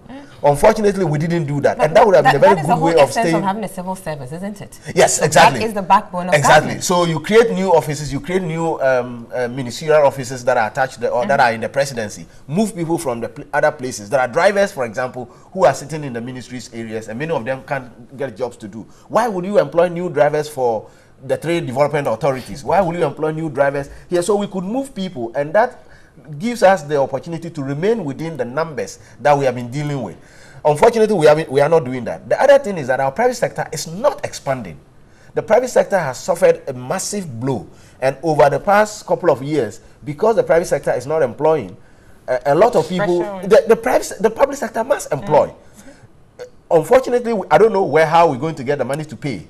But otherwise, the problem is that we have to deal with the danger of having young people who do not have jobs to do. I'm sorry, my brother. No, that's okay. Very well. We'll be interrogating this more, but we need to take a break. When we come back, we continue with the discussion. You're watching Key Points on TV3 and 3FM, also on 3.com and our Facebook page, TV3 Ghana. See you shortly.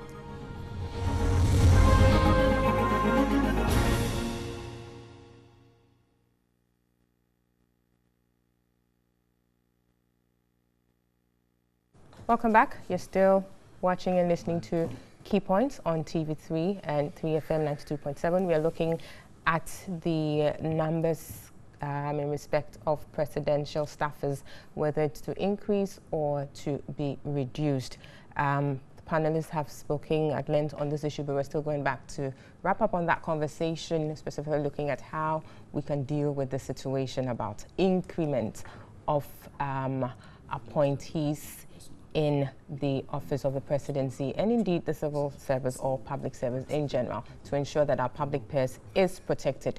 Issues about productivity has come up, and we will be looking at that as well. Dr. Jinapo, clearly, I mean, from the interaction so far, job for the boys, we've thrown that around here and there, definitely. Why is it always for the boys, not for the girls? You see now, it's true.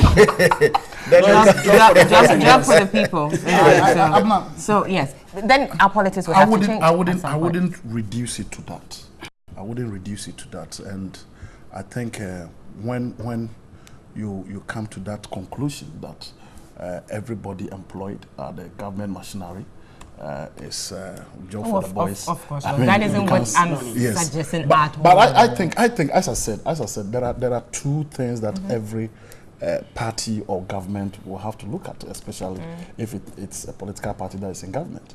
One, you are looking at productivity, and two, you are trying to hold your base, in the sense that we've had issues, as you are aware, where vigilantes have gone on rampage, saying that they were promised jobs and they were not giving jobs. You are talking about vigilantes at the lower level of the echelon. There are people who are professors, people who are, engineers and all those people who supported the party, and they need to be placed. So they need to be placed. Yeah, they need to be placed. It's a as fact. Party members or as Ghanaians? No, as Ghanaians and as look, let's face it, MP. The truth of the matter is that you gave us a chronology of how presidential staffers have changed within a certain period. I can tell you for a fact that, look, moving beyond 2020, there's no way that we are going to have a dramatic decrease in terms of ministers, because a precedent has been set. A precedent has been set. If people follow the party, they need to be what? Rewarded one way or the other. You can't do away with that. If you do, whether it's a good thing or not, it's something it's definitely not a good thing. But realistically, can it be changed? It can be changed. Listen, Abraham, let's face it. It can be changed. It will be changed. In the near future. Yeah, a good thing or not a good thing, I'll make reference to what the president said. The president said that, look, the number of ministers that you claim are too big, the responsibilities that is being bestowed on me is so huge, enormous. I need people to do the work. And at the end of the day, you judge me by my performance. So we'll be able to make a definite, conclusive, evaluation of the size of government vis-a-vis productivity in 2020. 2 years into the 2020. The government's term, you don't think it's good enough time to...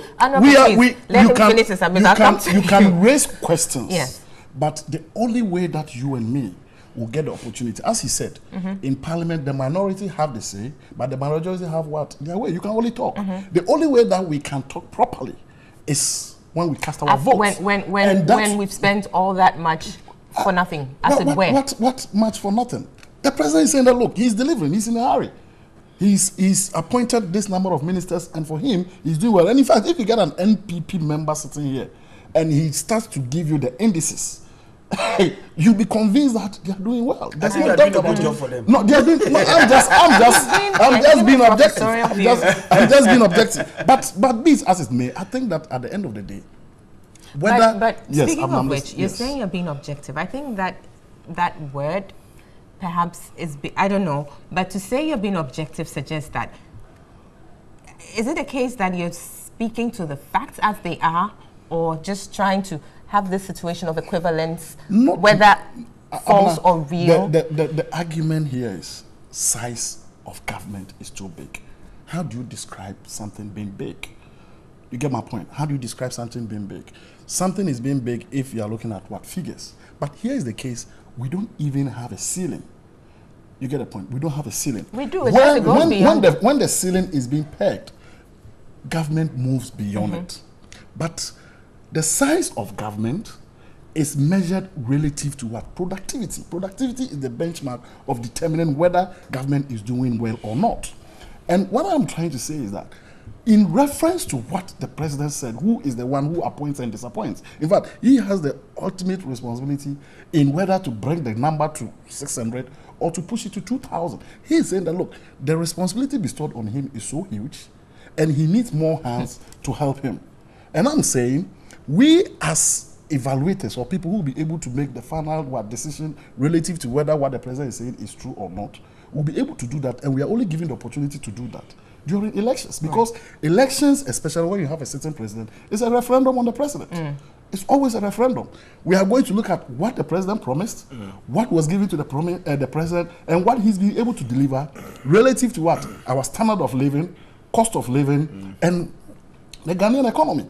So all these things that we are talking about, that look, this number is big, the number is small, we'll be able to make a concrete judgment when it comes to what? Elections. Great. But Honorable, this decision obviously as to the numbers should not be one that is made subjectively, so that depending on the president, like Doc is saying, the current president is saying that he has a huge job to do, so another president would come, maybe that person says, I have a bigger job to do, so then we are doing. So at that point, it's a subjective thing. Can we work towards having an objective determination of numbers, so that irrespective of who is in power, this is it. This is the yardstick we're working. Unfortunately, the way our constitution is fashioned, exactly, you cannot. We can't have that unless we go back, and then in the course of maybe. But that's, I mean, you're talking about the provision for ministers. Yes. And that, yes. But that, yes, we do have. We could because have basically those two appointments are based on the constitution and also based on the presidential act. These are the two basic legal documents that support the action of the president. And so, unless we go back to visit those laws. But that act doesn't say, it doesn't, we could build in a number, can't we? Yeah, we can. Yes. So that's what I'm saying. That we can go back. We can go back to the act to look at it. It's a very legitimate point to raise. But you see, when Doug indicates that the president says he's in a hurry, and that in 4 years we can then make an assessment of him. You see, I always tell people that I want to go to Kumasi, I go to VIP, I join a bus. The contract with the bus driver is that take me to Kumasi. He gets to Nsawam, and he's driving in a way that I know that where he's going, I don't get to Kumasi. And you want me to wait till I get to Kumasi to make an assessment whether he's a good driver. Back to this bus analogy. You see, whether he's. Are you getting the point? That's the first aspect. Secondly, we always have, yes, we may not have figures that are there that we can all abide by, but we can always have reference points based on historical data. That over the period, we have used, for example, X number of ministers by successive governments. and we have either not done too badly or too good. I mean, there's a limit to which all governments have done. So you see that there's like an established convention, as it were. So when you then see somebody break away from that, not only in the ministerial team, but even in the presidential staffers, and the same government is complaining of the fact that wage bills are so high, and that these are the things that is making me not, for example, invest in public infrastructure. That is making me not to be able to get ambulances for hospitals. That is making me not to be able to renovate the school in your neighborhood. But the ambulances have never been available. No, I'm just making a point. So when, as a voter and a citizen, I expect certain services and I'm not getting them, and you say there's no money. And in the same way, you are telling us that we should vote roughly around almost 120, 130 million, because if you look at the budget for the Office of, what do you call it? The government machinery. You are voting this amount of money. As a voter, I ask myself, did you really come because of yourself or you came because of me? And so, these are legitimate questions people will raise. And I disagree with all the energy in me. I disagree with Jinapo when he states that we should wait and see, because the president says is in a hurry. One, the president in trying to get that luxury to wait. Beyond that, you know, and I know something. Oh yeah, you knew all this. You know the president said that. You remember the president indicated that in 18 months he was going to change Ghana. In 18 months, he indicated that, and there are voice clips and video clips of it. I have not seen any show in 23 months. And you are telling me that I should wait till December 7th, 2020 to put up. Look, for even any project, let's look at this current government as a project. For even any project, there are certain deliverables. So what do we do then? I don't wait till the completion point of, what do you call it? Completion point of the project before I make it. So what do we do then? In the grand scheme of things, what do we do then? I think what Dr. Japo is saying is realistically. What do we need to do is to, one, ensure that, look, whatever we do in terms of decisions we take should not be scandalizing the voter.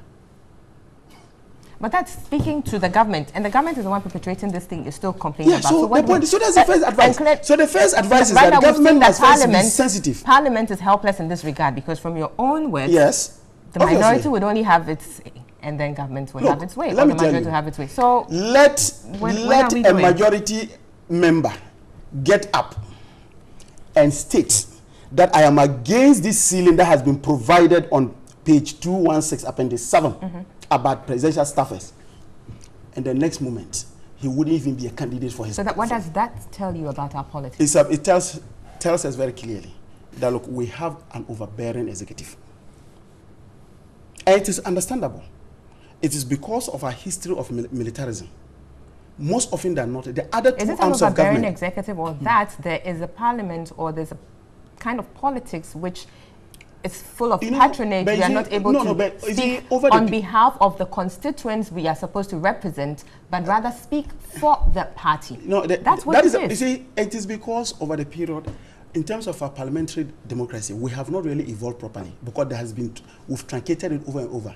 Anytime you have, for example, a military regime that came on board, you had the executive in place, obviously. You had the judiciary in place, but you didn't have parliament.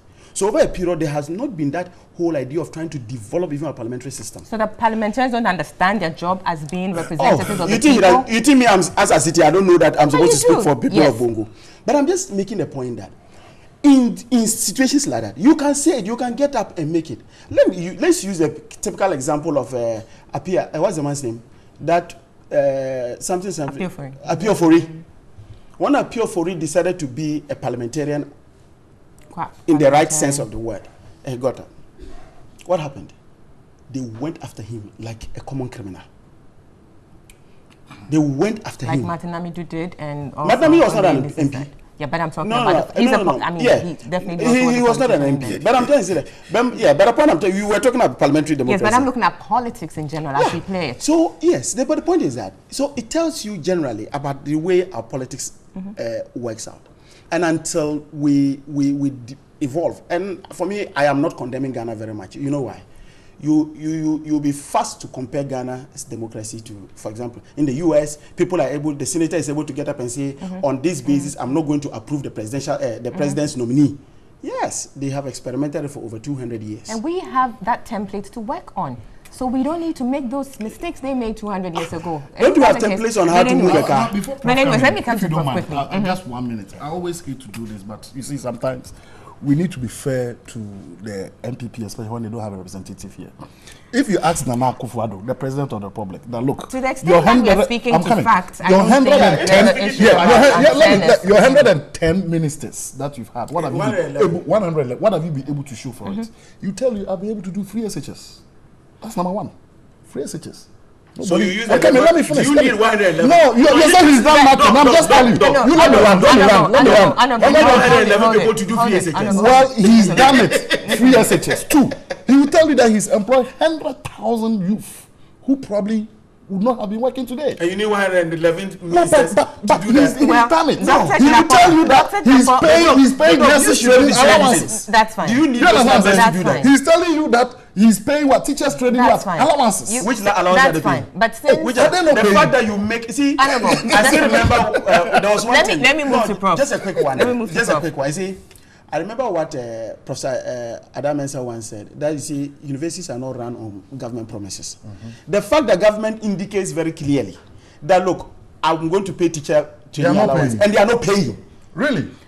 That's fine. I mean, we can go on and on and on about that. They are not paying them. I want to believe you're not taking on that position. I have a number of representing people, but that's fine.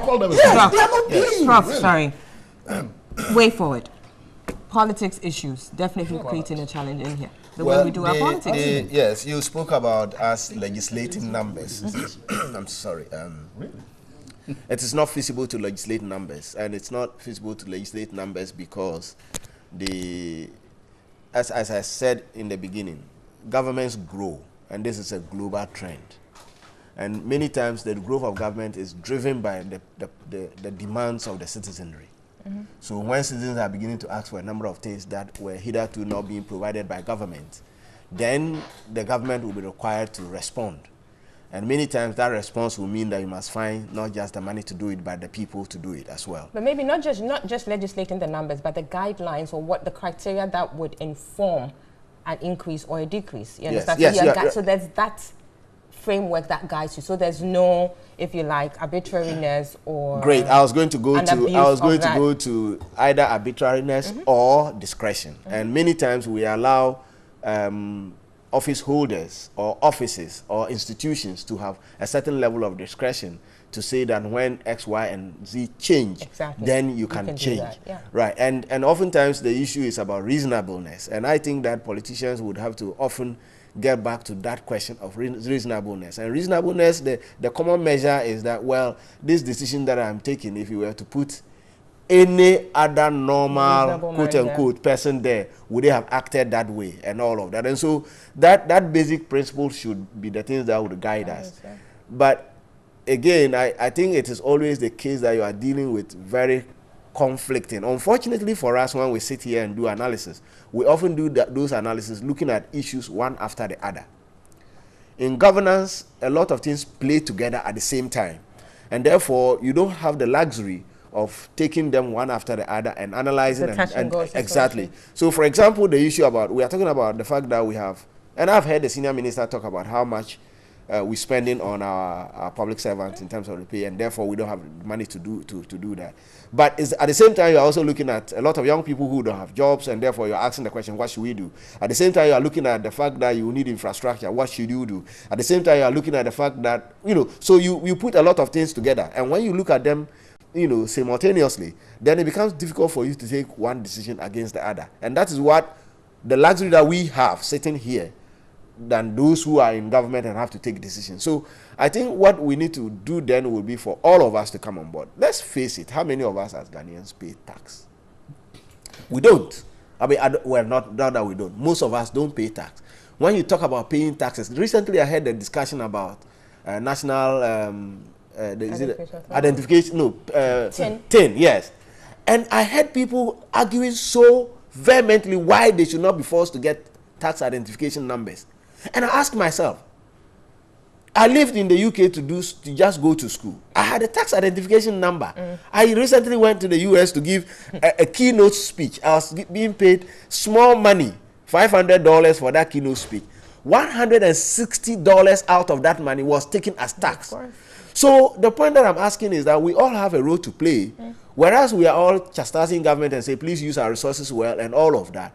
We ought to be asking the questions whether or not, one, we are actually contributing to it, and two, yes, and the fact that even if when we do and we contribute, the fact that we also have to be responsible. There are many of us who have been given positions and to manage the things, and I have a problem. For example, electricity company doesn't do something well, and then it is the president and the minister of information who must come and respond. Meanwhile, we have a big man who is there and taking big money. Big man, sorry. So I would expect that, and I would expect that if there's trouble in an entity, let's let the person who are there come and face the bullet, and let's let government, But you also, again, if you were looking at it within a very complex web, it becomes difficult for you to do that when the president appoints the person and the president is dictating what the person should do, and therefore if there's trouble, then the presidency must come and respond. Right. So I'm talking about a very complex system that we run, and the way forward out of that complex system is not for us to say that let's wait till we get to 4 years. I think it is important for us to talk. Right. So there you go. Doc, it is important for us to talk. Yeah. Unfortunately for us, we don't have midterm elections. You saw what happened in the US recently. Otherwise, a lot of MPs would have suffered casualties already. Government would have seen their level at least halfway through the system. Exactly. Very well. Until then, yeah. Thank you. So we'll move on quickly to look at the NDC and what has caused an uproar. Welcome back. This is the Key Points on TV3, also on 3FM 92.7, and online at 3news.com. Also on our Facebook page, TV3 Ghana. We are just about entering the last lap of the show. We'll be looking now at the NDC and matters arising from that quarters, where the National Executive Committee of the party has set the filing fees ahead of the presidential primaries for that party. A figure of 400,000 cedis, or a sum of 400,000 cedis, has been set for male contestants, 200,000 cedis for female contestants, and 150,000 for persons with disabilities. Of course, issues have come out from that, lots of complaints, disapproval from some aspirants themselves. Let's take a listen to the General Secretary of the NDC, Asiedun Ketia, and return to the panel for their comments. If you compare these monies against the cost of organizing the activity we are talking about, you see that the party will still have to raise money to supplement whatever will be accruing from these filing fees. If you want to compare us to MPP, 3 years ago were charging 500,000. We were all with you here in this country. Did you complain? And 3 years on, we are charging 400. And you still say ours is too high. Let it not be heard that after you come to buy our form is non-returnable. And therefore, the money is non-refundable. So before you come, assess yourself that you actually want to purchase our form. Great. So that was the General Secretary of the NDC, Johnson Asiedun Ketia there. We have the Honourable Spio Gabra on the line. We'll be taking his views on this. Good morning, sir. Good morning. Thank you for joining us. We appreciate your time. So the NEC has set this filing fee for 400,000 Ghana cedis for the male contestants who are seeking to, contest for the flag bearership position.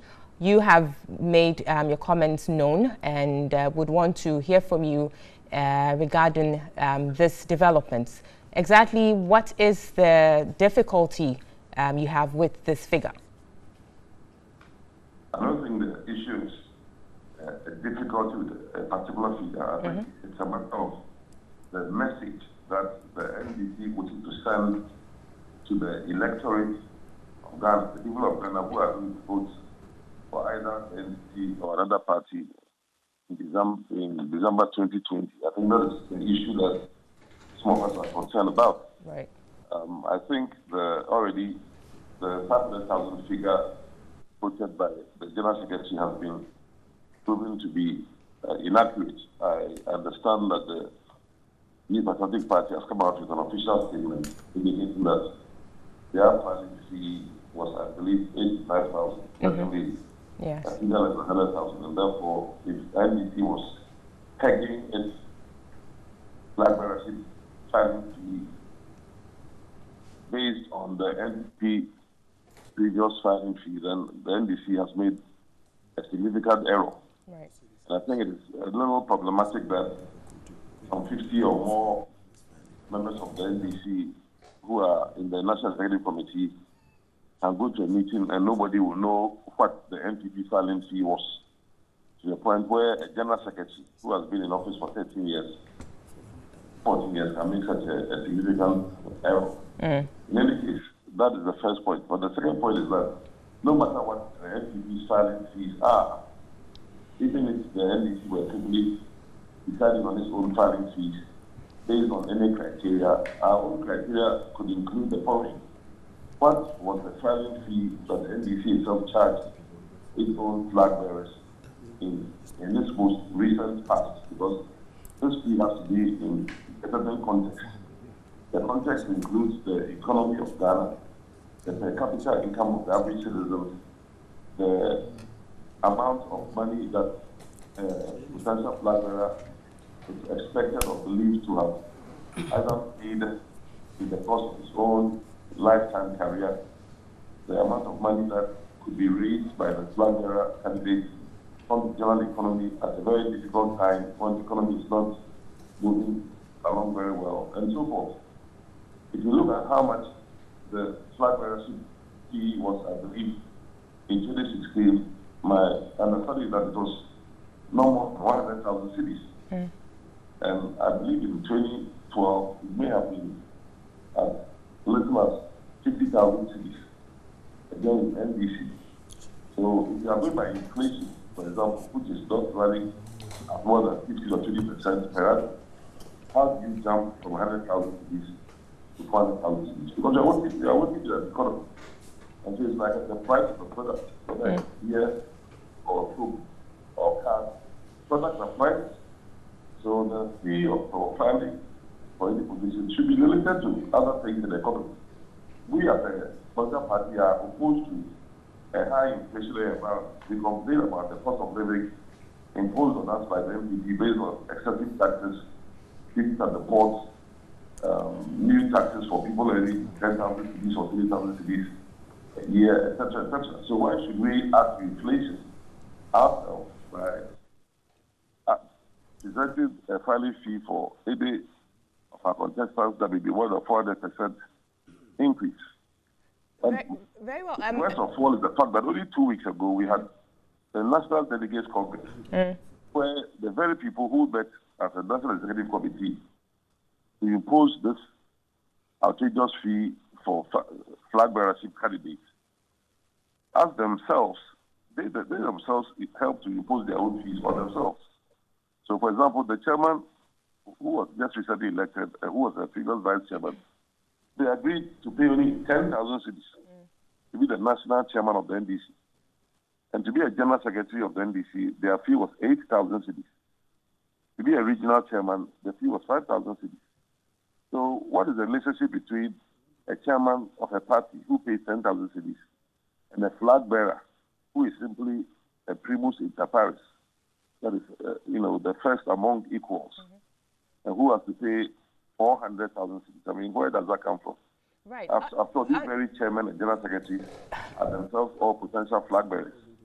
So how does the flag bearer's position differ in such significance from that of a party chairman? Great. I mean, we don't have much time, but I'd want to get you to address us on this. So this is the figure that has been set by the NEC. Yes.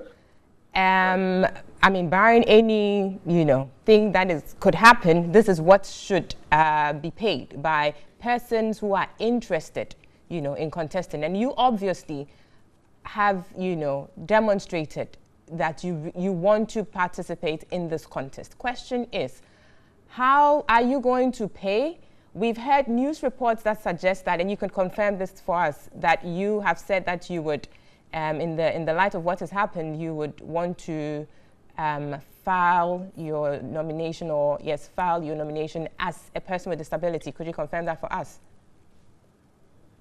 No, I was speaking to NBC delegates in Central Camp a week ago. This was even before the filing fee came up. When a disabled person wanted to ask a question, others were trying to discourage him. I asked them to allow him to ask the question. He asked me about the Disability Act and what I would do if I became president, and to enforce the Disability Act. And in sympathy with him, I said, look, many of us who don't think are disabled all have different disabilities. Almost every human being has one kind of disability or the other. And I said, all of us who wear eyeglasses, for example, are partially visually impaired. And that's a form of disability. So anyway, NBC has not defined who a disabled person is. And I'm saying that if I were to choose, I could file for the nomination as a disabled person based on my visual impairment, which everyone else who wears eyeglasses has. So that was just a conversation I was having with some people. Very well. So in terms of way forward, as I said, you have indicated your desire to do this. So how do you intend to get over this hurdle? Are you planning on seeing perhaps the founder, as has been suggested by news reports, to intervene in this situation? No, I mean, there are many levels of consultations that are underway. I mean, I have a campaign team. I'm not running for office based on any sole personal motivation. Supported by hundreds of thousands of people, both in Ghana and outside Ghana, and a lot of people in the world of the spirit, spiritual leaders, business leaders, youth leaders, etc. So I'm in consultation with them to decide how to respond to this format. Of course, I'm also having conversations with other aspirants to see whether we have any collective position on this matter. So I'm sure by Monday, my position on this will become clear. If I have to start an official statement on this, I will. So very well. For this week, I'm in a consultation mode. Very well. Thank you so much for your time, Honorable Spio Gabra there. So we'll look forward to the outcome of these conversations that will be happening ahead of Monday to see exactly what the situation is. We don't have much time. We'll be running along here. Quickly, Honorable Bar, the justification for this prize is that, yes, it's an opportunity to fundraise for the party. That's what the General Secretary has put out there. The party needs to fund activities, particularly the elections and all of that. Is that really justified? And if indeed that it's an opportunity to fundraise, then why wasn't the fundraising attempts spread across the spectrum of elections? Because like Honorable Spio Gabra said, we just had the national executives and they had way very low sums to pay as filing fees. 10,000. You're looking at 10,000 as against 400,000. The margin is huge. Thank you very much. I think that I can understand the reaction of aspirants who would be ready to go into this battle and the task ahead in terms of mobilizing the resources. But you realize that even before we got here, there was this whole call for making sure that a lot of people got involved in the process of electing who becomes the flag bearer. And per our own constitution, the person eventually becomes the leader of the party. So there was this call for that. And so to be able to ensure that we have all these branch executives, 9 from each branch. So we are talking about, how many branches do we have in the polling station? About 21 times? Total number is about 250,000. Yes. So all these people, and the voting is going to be at the 275 constituencies. It calls for a huge amount of money. No doubt, but why put the burden on the flag bearers? The question. The question then is that this is an election for them. For us as MPs, I will tell you that, for example, when we were going to contest, part of the money we contributed was what was used in running the elections for us in our various constituencies. You understand the point I'm making? And so, between now and the period that we are going to do all the things, whether it is the materials for elections, is the organization itself, the security, everything. And I'm told the thing is hovering around 9 million thereabout. How are you going to get that money? And so, this is where we have gotten to. But I think that if you really have a very good political machine to work with, it is not expected that most of these monies you cough them yourself.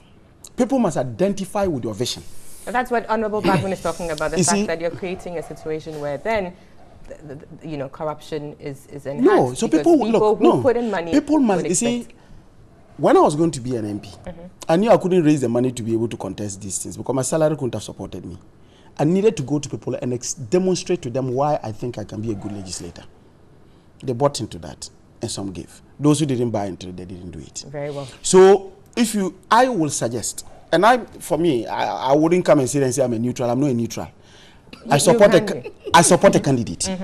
I know the candidate I support. There's a drive to have 400 people contribute 1,000 Ghana cedis each and get that money for the candidate to go because we identify with his vision. And so I want to suggest that the others should also do that. But a quick one before you go, before I let somebody else. You know, people have been talking a social democratic party. They're coming from your party. Social democracy does not mean wretchedness. Social democracy does not mean poverty. You understand? The underlying values and other things, yes, is to allow a lot of people and other things to. But the truth of the matter is that you need money to run elections. Very well. Quickly, let me go to Dr. Jnapo here. Well, I think a lot have been said post the announcement of this figure. And I think we should start from the threshold that 420,000 as filing fee is unprecedented in the political history of this country in terms of what? Presidential primaries. And the General Secretary sought to justify that by making reference to the NPP, which has been found to be untrue. Inaccurate. But why? It's unprecedented. And the reason why people are raising concerns is that if you look at the number of presidential staffers that we discussed, my brother Edward looked at the trajectory. And if the last amount that was paid by the NDC was 100,000, and today it's 420,000. Yeah, because of inflation. Agreed, but that in itself, in such a way that you cannot do business. MP, that in itself goes to tell you that it's a lot of money. But I agree with him. When he raises the question that how are they going to finance what? The elections. The elections needs to be run.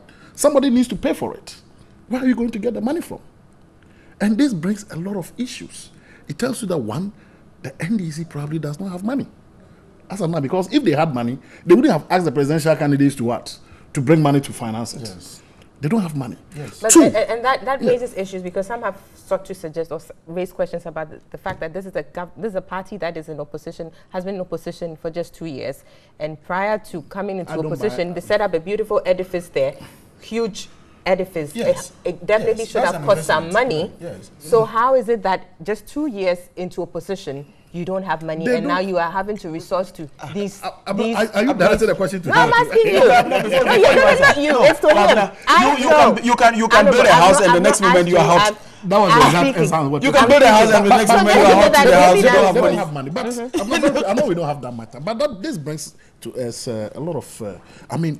There's the need for political parties to be resourceful, to look at ways and means of what raising money.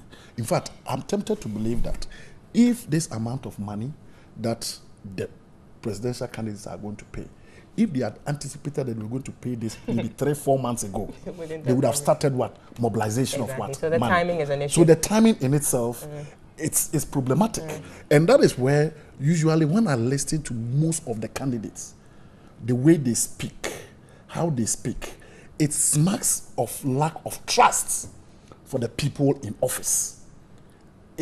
Brings about some kind of doubt in terms of what the objectivity and unbiasedness of the refereeing team, and that for me is a little bit problematic. A few comments just to add to that. Richard Kwashiga, who's a campaign spokesperson of Professor Joshua Alabi, says the fee is mind-boggling. Elikli Magmamava, also an aspirant, says I won't pay a peswa. And then you have Honorable Garba saying that this is not representative of a social democratic party. You have Stephen Atubiga, another aspirant, who's saying whoever pays the 400,000 should be arrested by EOCO. Yeah, that's very serious. So it tells you that there's a little bit of mistrust when it comes to the referring team, and that for me is a little bit problematic. But you see, Abna, the NDC have to be very, very careful the way they handle and manage this issue. And I always say that the NDC is one of the parties 30 seconds, that is blessed to be where it is. Because if you look at where they've come from, their president died. They had even the wife of a sitting the founder of the party contesting a sitting president. You look at the performance of the NDC in 2016. Today, this issue, I've heard Mr. Spielgabra and others saying that, look, they are going to sit and have a consultation with.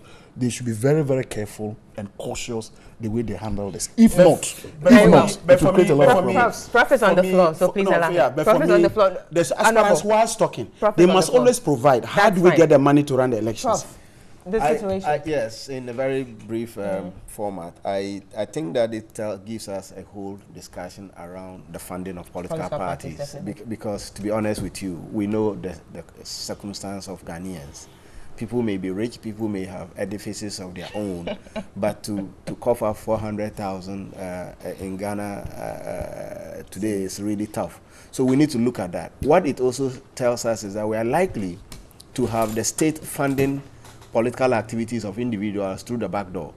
Because if I am a very potent contender and Doc can give me that money, he's a businessman, he can give me that money, I would get the money. If I win to become a president, I'll find a way to sort him out. Now, that sorting out would mean that I have to make sure that the state funds or pays back that money on my behalf. And so what we are seeing eventually is that we see the state fund political activities through the back door. So I win, then I give contract through the back door, so I pay back the money. And I think we need to think about that. And so political parties, we need to think as a country, because that is what is also the problem. If you go across the country, you see projects we have delivered, activities we have done. You would ask questions why people will give contracts and pay people for doing this kind of work. In the end, it comes back to this point about how people got money to do what they did and whether or not people owed people and therefore had to pay back using the state as a vehicle. Right. Right. Thank you so much. On that note, we bring the conversations here to a close. This has been Key Points, and we've had on the show Honorable Edward Bauer, Member of Parliament for Bongo constituency, also a member of the Energy and Mines Committee in Parliament, Dr. Ahmed Jnapo. He is a senior lecturer at the University of Education, Winneba. Professor Justice Bawale, he's with the University of Ghana Business School. And earlier on, we had Mr. Pakwesi Anamwasechi with the IES. Thank you so much for making the date with us. We will see you here same time next week. Have a good weekend. Bye-bye.